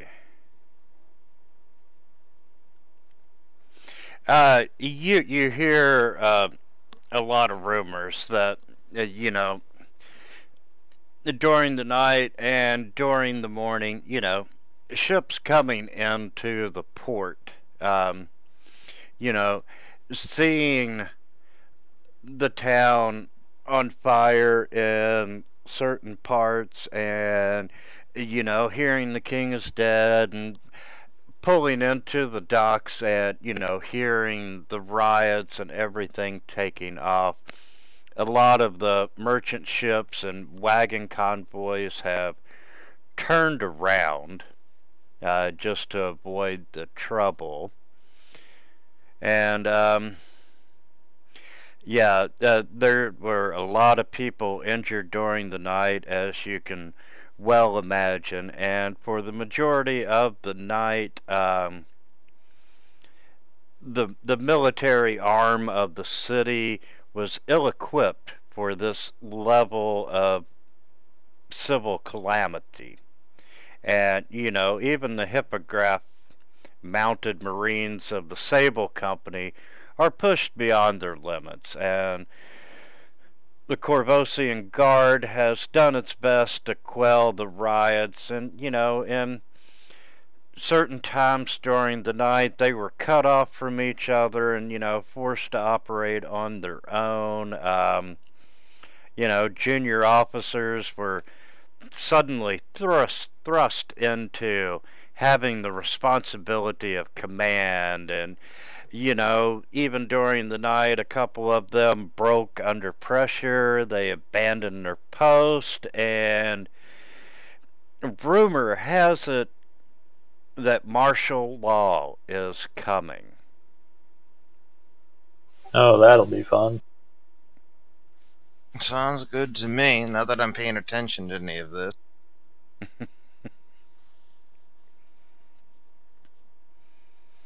Why do I feel like I actually pissed off Balkov?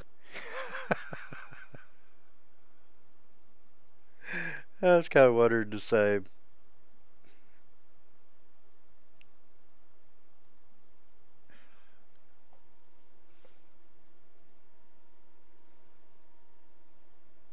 Shit, did I actually piss him off? Are you pissed off, Balkov? No.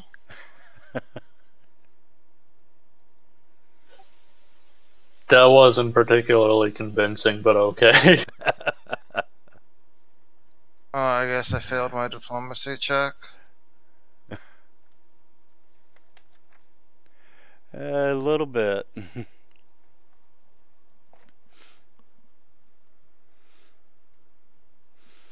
So, now that you've walked around a couple of blocks and you return back to the manor,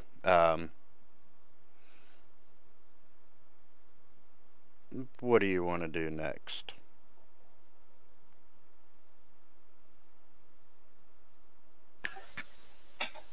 Well, I'd like to do something that progresses the story, but I don't necessarily want to do that when we're down.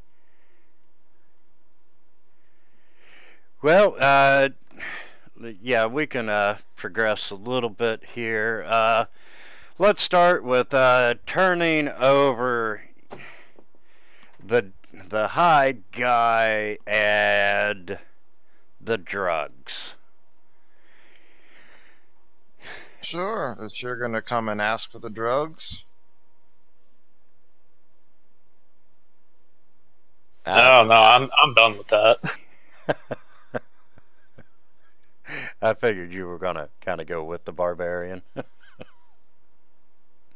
Nah, I think I'm good. She can handle it. And what was the name of your employer? The name I made up was Lord Claren Blackbout, son Thomas. It was not actually in the player's guide or anything. I just picked a noble name. I assumed that was fine given the, yeah, it the sure background. was. Lord Claren Bout. Okay, Anella, do you want to take the prisoner to the guard? Yeah, sure. Drag him by his ankles. Head bopping on the cobblestones. Actually, on second thought, I'm gonna try and avoid digging a deeper hole for now, so I'm just gonna carry him like a normal.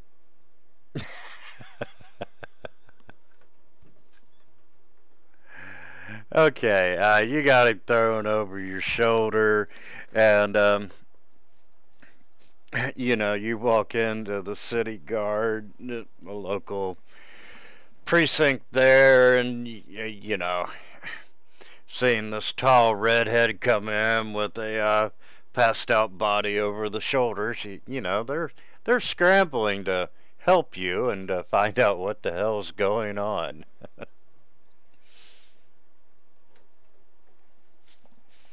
And after you relay to them the story that, you know, you all were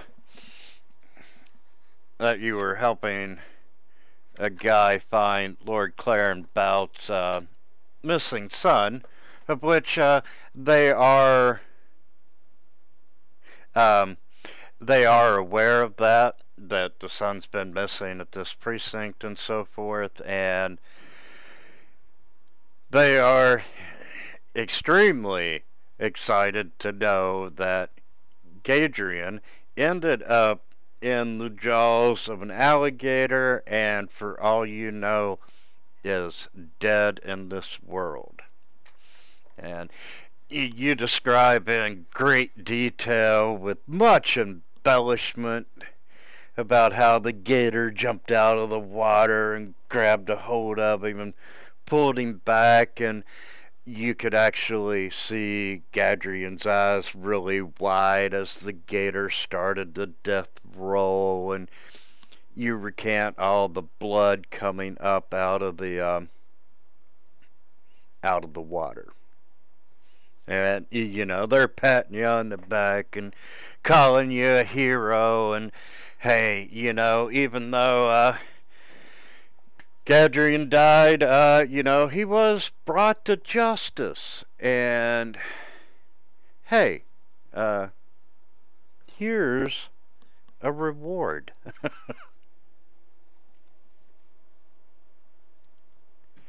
And they give you 500 gold pieces as a reward. That was about the worth of it, or actually. Sorry, they give a what reward? They gave a 500 gold piece reward for putting an end to this crime syndicate. And sure, as you're getting ready to leave, and you know, you've made a whole lot of friends, because hey, you're a tall, attractive redhead that, you know, brought him the right-hand man and fed the main guy to an alligator. So, you know, you've made some friends at this precinct and so forth, and they warn you that Gadrian had a couple of sons, and I believe it is his youngest.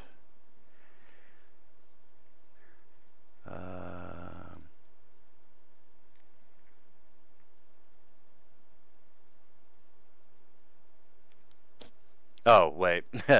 Gadrian has had several children, but only one of them is still alive, and Roth, Lamb, Rolth,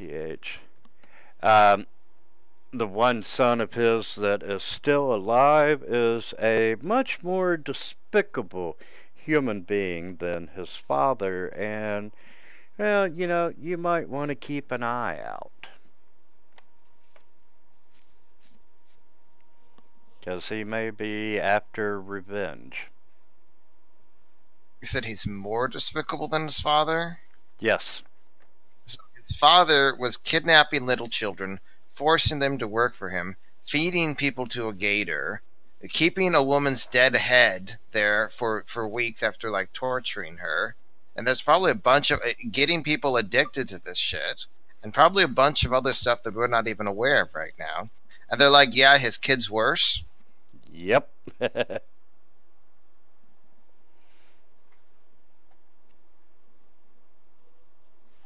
That's frightening. I need to go plug my phone and it's about to die, BRB. Not a problem.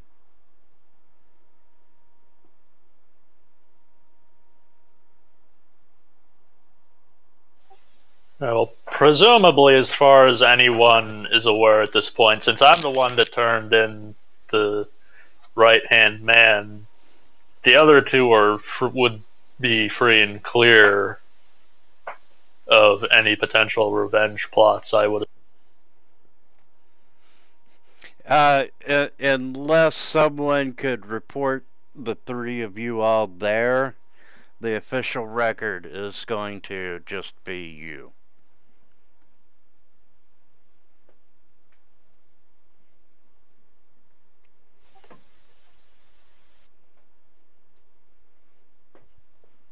Because I really think Steph, being a former drug addict, probably would not have went with you to the police station.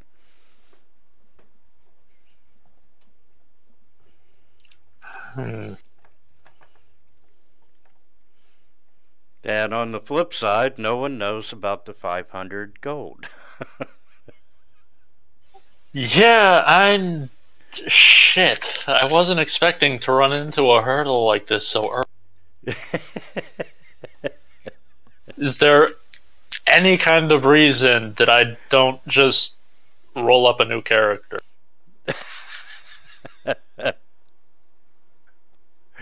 Well, Balkoth was, when you sent me over the links for you playing Chaotic Evil without being a prick. Which I already seem to have fucked up. Yeah, it's par for the character, man. So I guess. Yeah, we'll see. He just really wasn't aware that you were playing Chaotic Evil.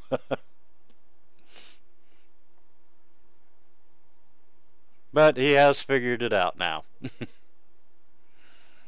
Well, I mean, assuming he's not listening to this conversation. Well, yeah, I guess he. I mean, that could have been chaotic neutral. I mean, I'm obviously not a good person.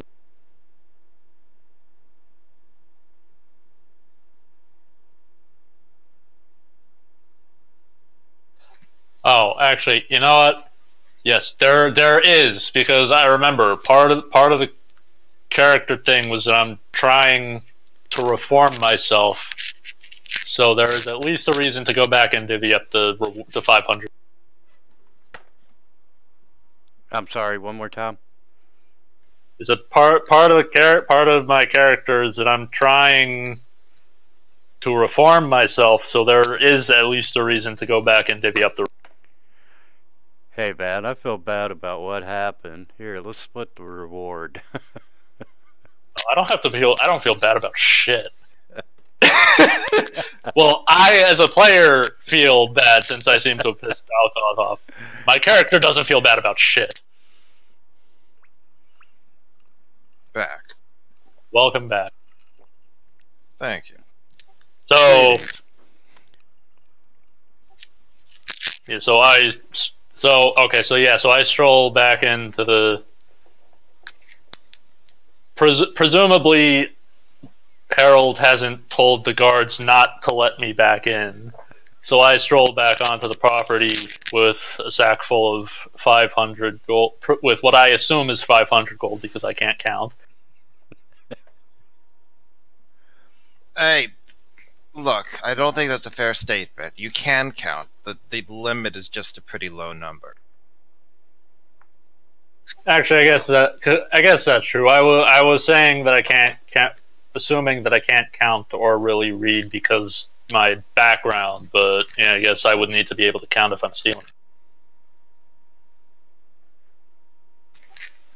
Yeah, at least well enough to divvy up whatever treasure you might have Well, stolen. that aside, I'm taking the City Watch's word at face value that there's 500 gold in this. And I have come to share the rewards since we all since we all did this together. This was a group effort, more or less. We were all present. Okay, and with the other spoils, that's 182 gold pieces each.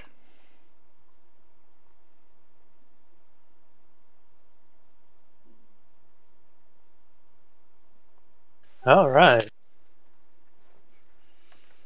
And let's see if there's something we can do without.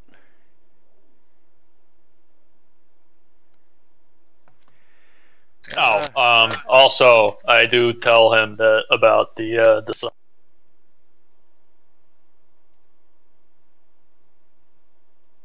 Sorry, you what? I do mention to you, and presumably Cyrix, that whatever his fucking name is, Lamb had a son, or has a son who is Roth. worse than he is, supposedly, named Roth. But since I'm the only person who showed up to claim the deeds of killing the old man, the son may not come after you. Yes, unless one of Roth's or Gadrian's minions actually saw you all enter or leave the fishery, the official City Watch report is going to list Anella with, single-handedly by the time she got done embellishing her story. I mean, it sounds accurate to me. Yeah.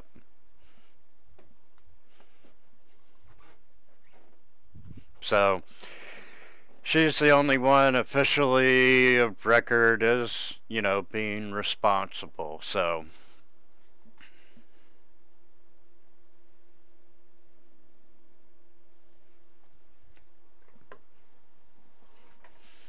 And, let's see, what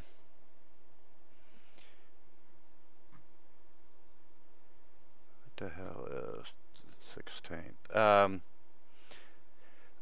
Last I'm assuming game, in the party inventory that should also be 18 on the shiver doses at this point. There should yes. probably be nothing on the shiver doses. Aren't those gone? Why would they be gone? Or did I not turn them into the police as well? You never came and got them from me, as far as we established earlier, so. I guess that's technically true. So, now y'all can become drug dealers if you want. Eric, last game you had asked me about the Queen's Brooch. I had done had you all do a check or something to, I forget which one of you recognized it as belonging to the Queen. Who's Harold?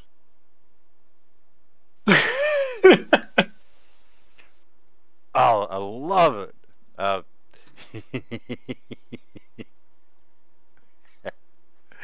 Go ahead, say my name, man.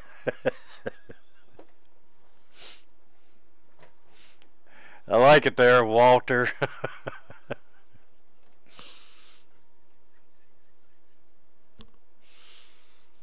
So, yes, you do know that it's the Queen's Brooch, and you know that it is quite valuable, and You know, it seems like at some point in time you heard there might be a reward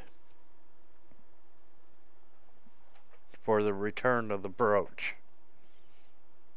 Who did? Everyone? Uh, I'm gonna say you probably remember it because you know most of what Anella would have heard would have been at the bottom of a bar mug and Yeah, probably. Are Cyrix and Anella advocating for anything? Because otherwise I'd be planning on handing it to my employer and suggesting he return it. um and truly you can return it, use it, or even destroy it. Use it for what? And speaking of using things, what about that the stupid statuette, whatever, figurine? How exactly were you planning on using it? I'm Let's keep Nah. it PG. I'm not planning on using it, but like, is it like worth anything? Man, it's worth 450 gold as part of the craftsmanship. It's a Oh steal. right. Right. Probably worth more than this whole city.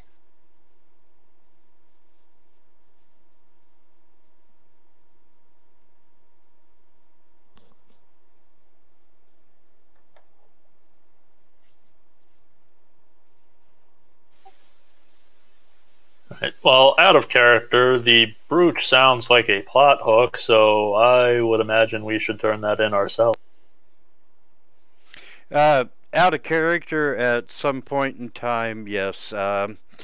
If you hadn't made the knowledge check to recognize the brooch when you tried to sell it, they would have recognized it, and you know, hey, I'm not gonna buy stolen goods, especially when they're stolen from the queen. I suggest you return it to her and take the reward.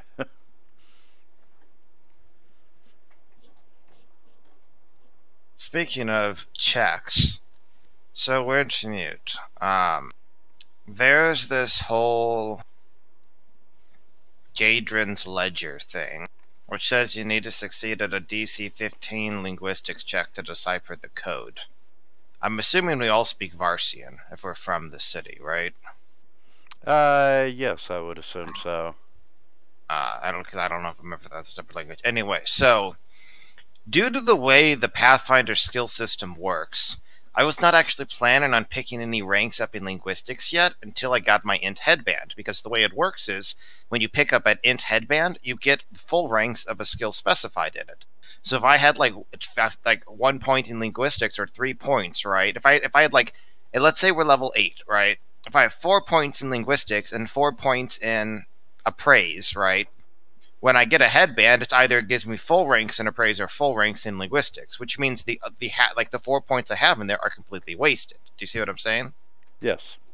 So I wasn't planning on putting any points in linguistics, and because I'm going to get that from an int headband, but that does therefore mean that stuff like this I can't even do until we have enough money to afford an int headband because of the way the skill system works. Now, I have some spare skill points that not spare, like instead of putting them into other stuff, I could like put a point in linguistics to represent my character realistically should have linguistics. But then that's like wasting points unless we're going to kind of go more relaxed on the int headband requirements and basically say it ups your total skill amount rather than giving specific ranks. But then that could create a problem because then if you lose the headband, then you have to figure out what to take off, which is the whole reason that they did it that way in the first place. So it's basically kind of a mess. And this is a long way of saying of, like, I didn't have knowledge nobility at level 1. I do now. I don't have linguistics now, but I will in a few levels, not because I gain more intelligence innately, but because I have an item, because until I get the item, it's wasteful long term to put that in there. So it's a whole stupid situation. But I can't make a linguistics check to try to decipher that basically until like level 3 or 4. So I guess I can hold on to it until then, or we give up on it and say, I guess, whoops, nothing can be done. I don't really know, but I don't know how you want to handle that. I just figured I'd give you the basically what's going through my mind. Really, you can, with what it contains, you know, you're gonna get at least 1,000 gold pieces, just because, you know, it allows them to close so many cases. I mean, this Well, is we don't know, but we're not able to decode it right now, right? Is what I'm saying. yeah, we're still out. So, you know, truly, you can toss it or you can keep it. Well, we know a couple of things. One, we know it's the guy's ledger, so it's probably worth something if we turn it over to the authorities. Second of all, just out of curiosity, I know we all love optimizing in our Pathfinder games, but if Harold would realistically have at least the one skill point, wouldn't it be worth sacrificing the one skill point just to represent that he knows some linguistics? And that's what I'm already having to do for a bunch of different knowledges. So I only have 2 points in one knowledge, and the rest are all 1 point each because I'm having to spread out the skill points like that. And Pathfinder in general is a game that you basically need to invest full points into nearly every skill, or it's just not useful. And characters that gain intelligence as they level are particularly problematic in this sense because they wind up with a lot more skills at higher level than they do at low level. So, you know, your intelligent wizard it has no training in linguistics until higher levels, in which case he's suddenly a master at linguistics, or picks some other skill. It doesn't really matter. You know, he has no training at all at low levels, but then at high levels he's suddenly a master and like twice as many skills. Because magic. Because intellect, not even magic. People who are charisma or wisdom-based casters don't have that. You know, with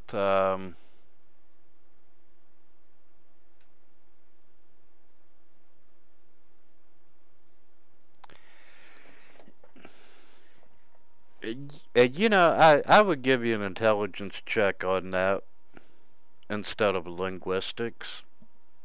Okay. Because I mean, you are familiar with weird writings, and you know, you're a highly intelligent individual. Okay, so normally you can try again on linguistics, in which cases makes sense. So I'm guessing to simplify it, I'm guessing we're basically saying an intelligence check represents the efforts of like a day's or a week's work, and so in theory you could try again whenever you have time. You know, another crack at the code, basically. Right. Okay, sure. I'm just so distracted right now. You know, I can't make. I'm just not focusing clearly. I guess the skill point distribution thing is just kind of easier for a character like a barbarian, because I stuck a point in survival because it felt like it would fit the background, but I also have very few skills that I give a shit about as a barbarian. Correct. And later on, you're not planning on getting an int item that gives you survival, right? Right. That's the problem. Like I literally have to build my character around gaining int items, and those int items are designed to like give you full. So that means at some point in the game, I will literally go from 0 ranks in a skill. Like at level 4, pick a skill. Let's say it's appraise, right? At level 4, I have 0 ranks in appraise. At level 5, I have 5 ranks in appraise. At level 10, I have 0 ranks in diplomacy. At level 11, I have 11 ranks in diplomacy because I picked up the item. That's literally how the game works. And that's it. You can't like split all of your skills halfway or something. You just magically gain extra skills as you go up, and you have to figure out which skills do I want to gain with that. It's an int-based character problem. Like Eric avoided it mostly because he was, you know, he amusingly enough, he had I think as many or more skill points at first level. He'll have less per level at higher levels. But yeah. You know, suddenly I feel like I like the skill system in 5e a lot more than I Or did Pathfinder 10 2 is looking a lot better as well, yes. Yeah. Or in Neverwinter Nights, one of the ways they handled it is that items just didn't give you skill. Only innate and intelligence bonuses did. And part of the problem is that if you lose an item that gives you intellect, right, you have to be able to undo the skill points applied to it. But in theory, right, if I have a certain spread of skills, and then I gain an intelligence item, and then I take the intelligence item off, one, I should be back to where I was, right? And then two, if I get a different intelligence item and then I lose it again, it can't change between those, right? Like my skill set when I take the headband on and off needs to be the same. It shouldn't literally change based upon how I spend the skills gotten from that. Does that make sense? I think so, yeah. Which actually reminds me of another just generic question which I'm pretty sure I've probably asked this before, just maybe not with this group, but if you have like a belt of giant strength or something, I think that requires attunement in Pathfinder as well as 5e, but if you're attuned to that, you can take it off for, like, say, the night and still keep the strength bonus, right? Not in Pathfinder. So even if you're attuned to it, you only get it if you're actively wearing. I mean, I'm not sure exactly what you mean attuned here. So it's considered a temporary bonus for the first 24 hours, after which it's a permanent. Right, that's what it is. But if you take the belt off and like give it to somebody else, right, you lose the bonus. Or if you put it on another belt, you lose the bonus at a minimum. Right? You don't even technically keep it as soon as you take off the. I think what Anella is asking, can she take the belt off and not lose the bonus in order to get funky with the queen? If you want to say it like that, fine, I mean, but that's in the ballpark. I know I've been quoting a lot of rules as written, right? But some things I think are definitely worth a house rule. Yeah, oh, definitely, yeah. Like not even to pursue the not safe for work jokes. I agree with that sentence. Yeah, well, yeah, you would be able to take it off for a while as long as it's still in your possession and you haven't given it to another character to use. Yeah, that's basically what I was trying to imply. Yeah, you're not going to have to sleep in your belt of giant strength. Okay.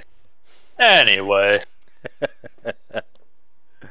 A lot of ways that could have went.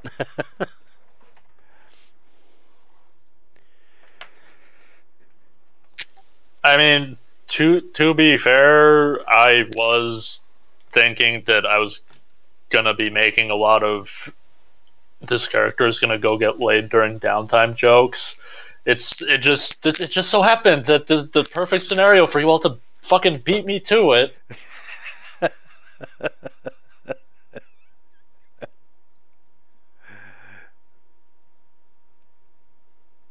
Oh well, that's life. Yep.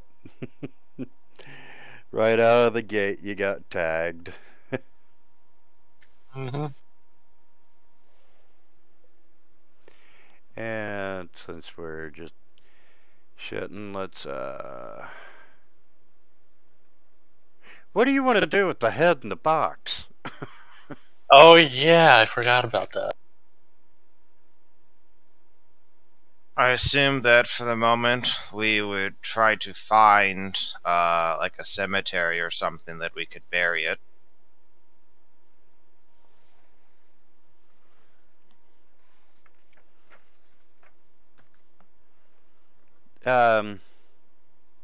Not to be macabre, but ideally someplace where if we needed to retrieve it later for some reason we would know where it is. I guess. Although that probably wouldn't be a good idea to do it in a cemetery, or we might get picked up for grave robbing. I think all we have to do potentially is say, Cyrix the Oracle or something, right? or the wizard who found her body, needed to conduct like a speak with dead ritual to try to give her, peace for, revenge on those who wronged her, blah blah blah. Justify it like that. I feel like that would still be questionable. You don't think On they the use other, that all the time, like speak with dead, to try to gain information to solve crimes and no, stuff? no, speak with dead. Sure, digging up a body to speak with dead. I don't. Well, I suppose so. My question would be like, this is the large dwelling owned by your employer. Is it safe to assume that we might be using this as a relatively stable base of operations for at least a brief?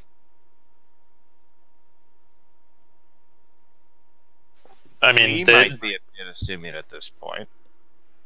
Yeah, I mean, they might rather I go find an inn to live out of, but you, I assume, have consistent living quarters. I was assuming that I have. I don't know. I'm guessing. I'm not saying even like necessarily a permanent room, but at least like a guest quarter, since I assume I've been tutoring the boy for some time now, and the original plan was for me to tutor him for some more time still, right? Because something like a wizard, basically you start training at a young age for a wizard, and you don't become a level 1 wizard normally, at least until like 21 minimum or something like that. Yeesh. So yeah, so would it be at all possible to store the head on the property? I mean, would it want to mute? Is there like a small burial plot or something?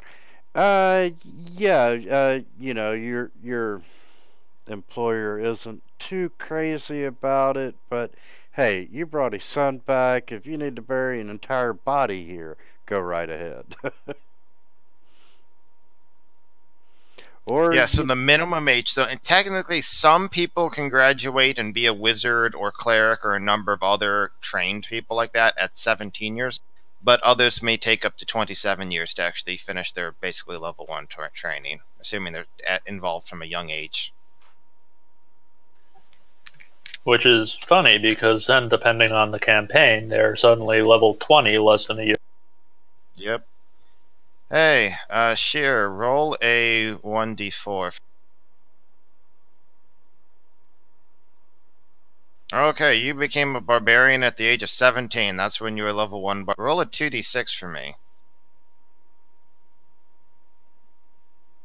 Thomas isn't going to become a wizard till he's 23 years old. I assume the difference in die depends on the difference in Yep, class. 1d4 years for intuitive classes, 1d6 years for self-taught, and 2d6 for trained. The minimum in the starting age is 15 for adulthood for humans.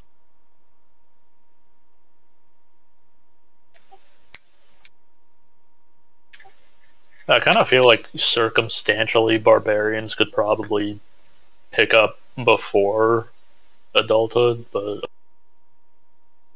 possibly fighters and rogues. Rogues are also in the intuitive. Fighters are in the self-taught for 1d6. So that means you technically, if you rolled a 1, you could be that at level. Because keep in mind, if you're a level 1 fighter, you're already a step ahead of everything. That's like a lot of training already. That's not like I picked up a sword, let's go do stuff. Yeah, that would be an NPC class, right? Even a warrior is better trained than that, but yes. Okay. Well, you remember Nick ran us through Ravenloft, and we started out at level 0. Did we? Yeah, remember we met a knight. Hey, would you be interested in becoming a knight? And we got exposed to all these different classes at level 0. To be honest, I just remember that I was playing, that I was doing a very poor job of playing a fighter sorcerer with a scythe, and we were fighting something that was doing wisdom damage, and I was not keeping any track of that, so I ended up drooling on the ground. I had forgotten about that. Really, that's like my best memory. I keep hoping that I can get a fucking 5e group together so I can do that to some.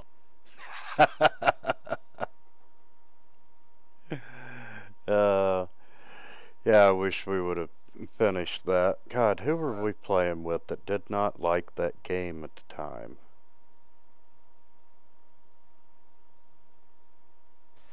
Was Kyle? Kyle, was he part of the group with that? Yeah, I'm thinking Kyle was, and didn't we also have that boyfriend and girlfriend that had the damn dog? Yeah. Yeah. Damn.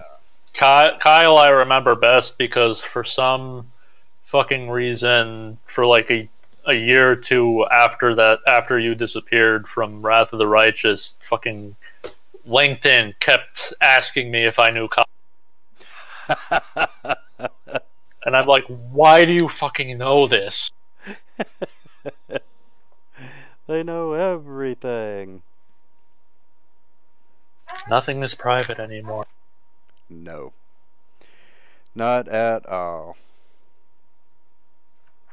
Oddly, I don't think LinkedIn ever asked if I knew you, so I'm guessing you don't have one, or you have a set up under a different email than we were. I get emails from people who, hey, so-and-so wants to be your friend on LinkedIn. How can they be my friend on LinkedIn when I don't have a fucking LinkedIn account? Yeah, that one's suspicious. Yeah. I'm pretty sure that's not even how LinkedIn sends their email. And it's always from a guy that I don't like. That's the worst part, right?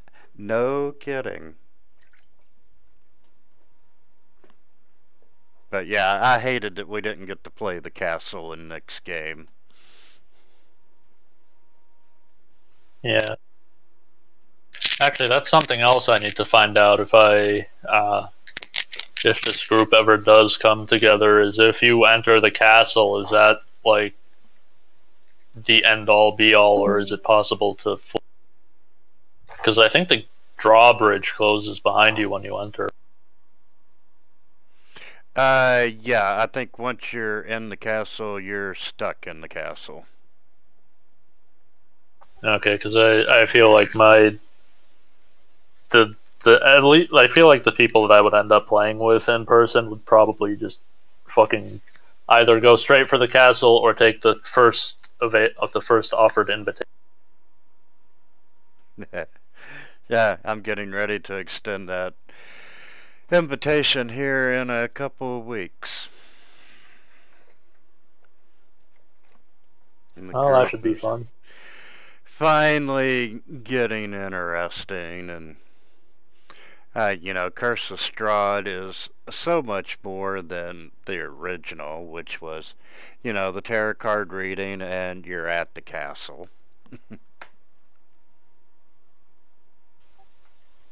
I mean, did the original not have the entire rest of the towns? No, they started after you had one or two encounters in town. They didn't have the soulless people. You did your tarot card reading to quickly find your location, your treasure locations, and you know, most of them were in the castle already.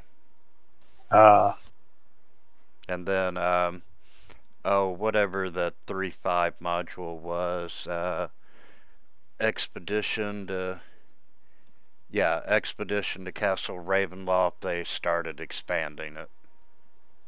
Okay.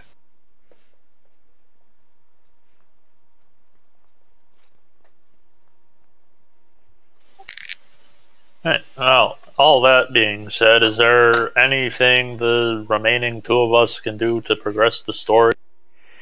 Not really.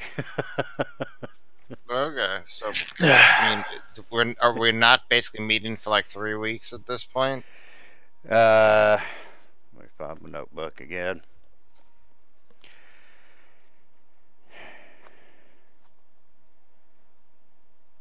Yeah, that's pretty much it. No stuff next week. Do we want a fourth player?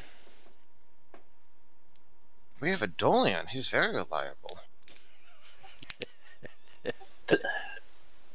Well, he wasn't. He's 2 weeks on and 2 weeks off, right? And he wasn't here last week, I don't think, and he wasn't here this week, which means that he's going to be here the next 2 weeks when we're not here.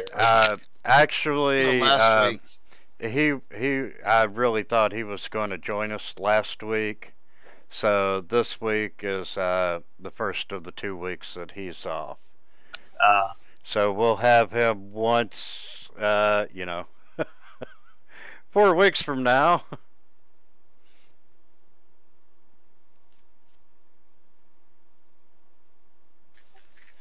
Well, I mean, I guess I don't really care one way or another if the consensus of the majority of weekly players is that we want a fourth, technically fifth person, then that's fine. But so far, I don't really feel like we've needed the extra hands unless you've been toning it down for the No. Other than not doing max hit points this time round. Everything has been as written. I mean, being kind of blunt here as well, as we go up in a few levels, I kind of suspect you might find yourself wanting to do max hit points again, but we'll see. Honestly, I was planning on doing that once you got up quite a few levels.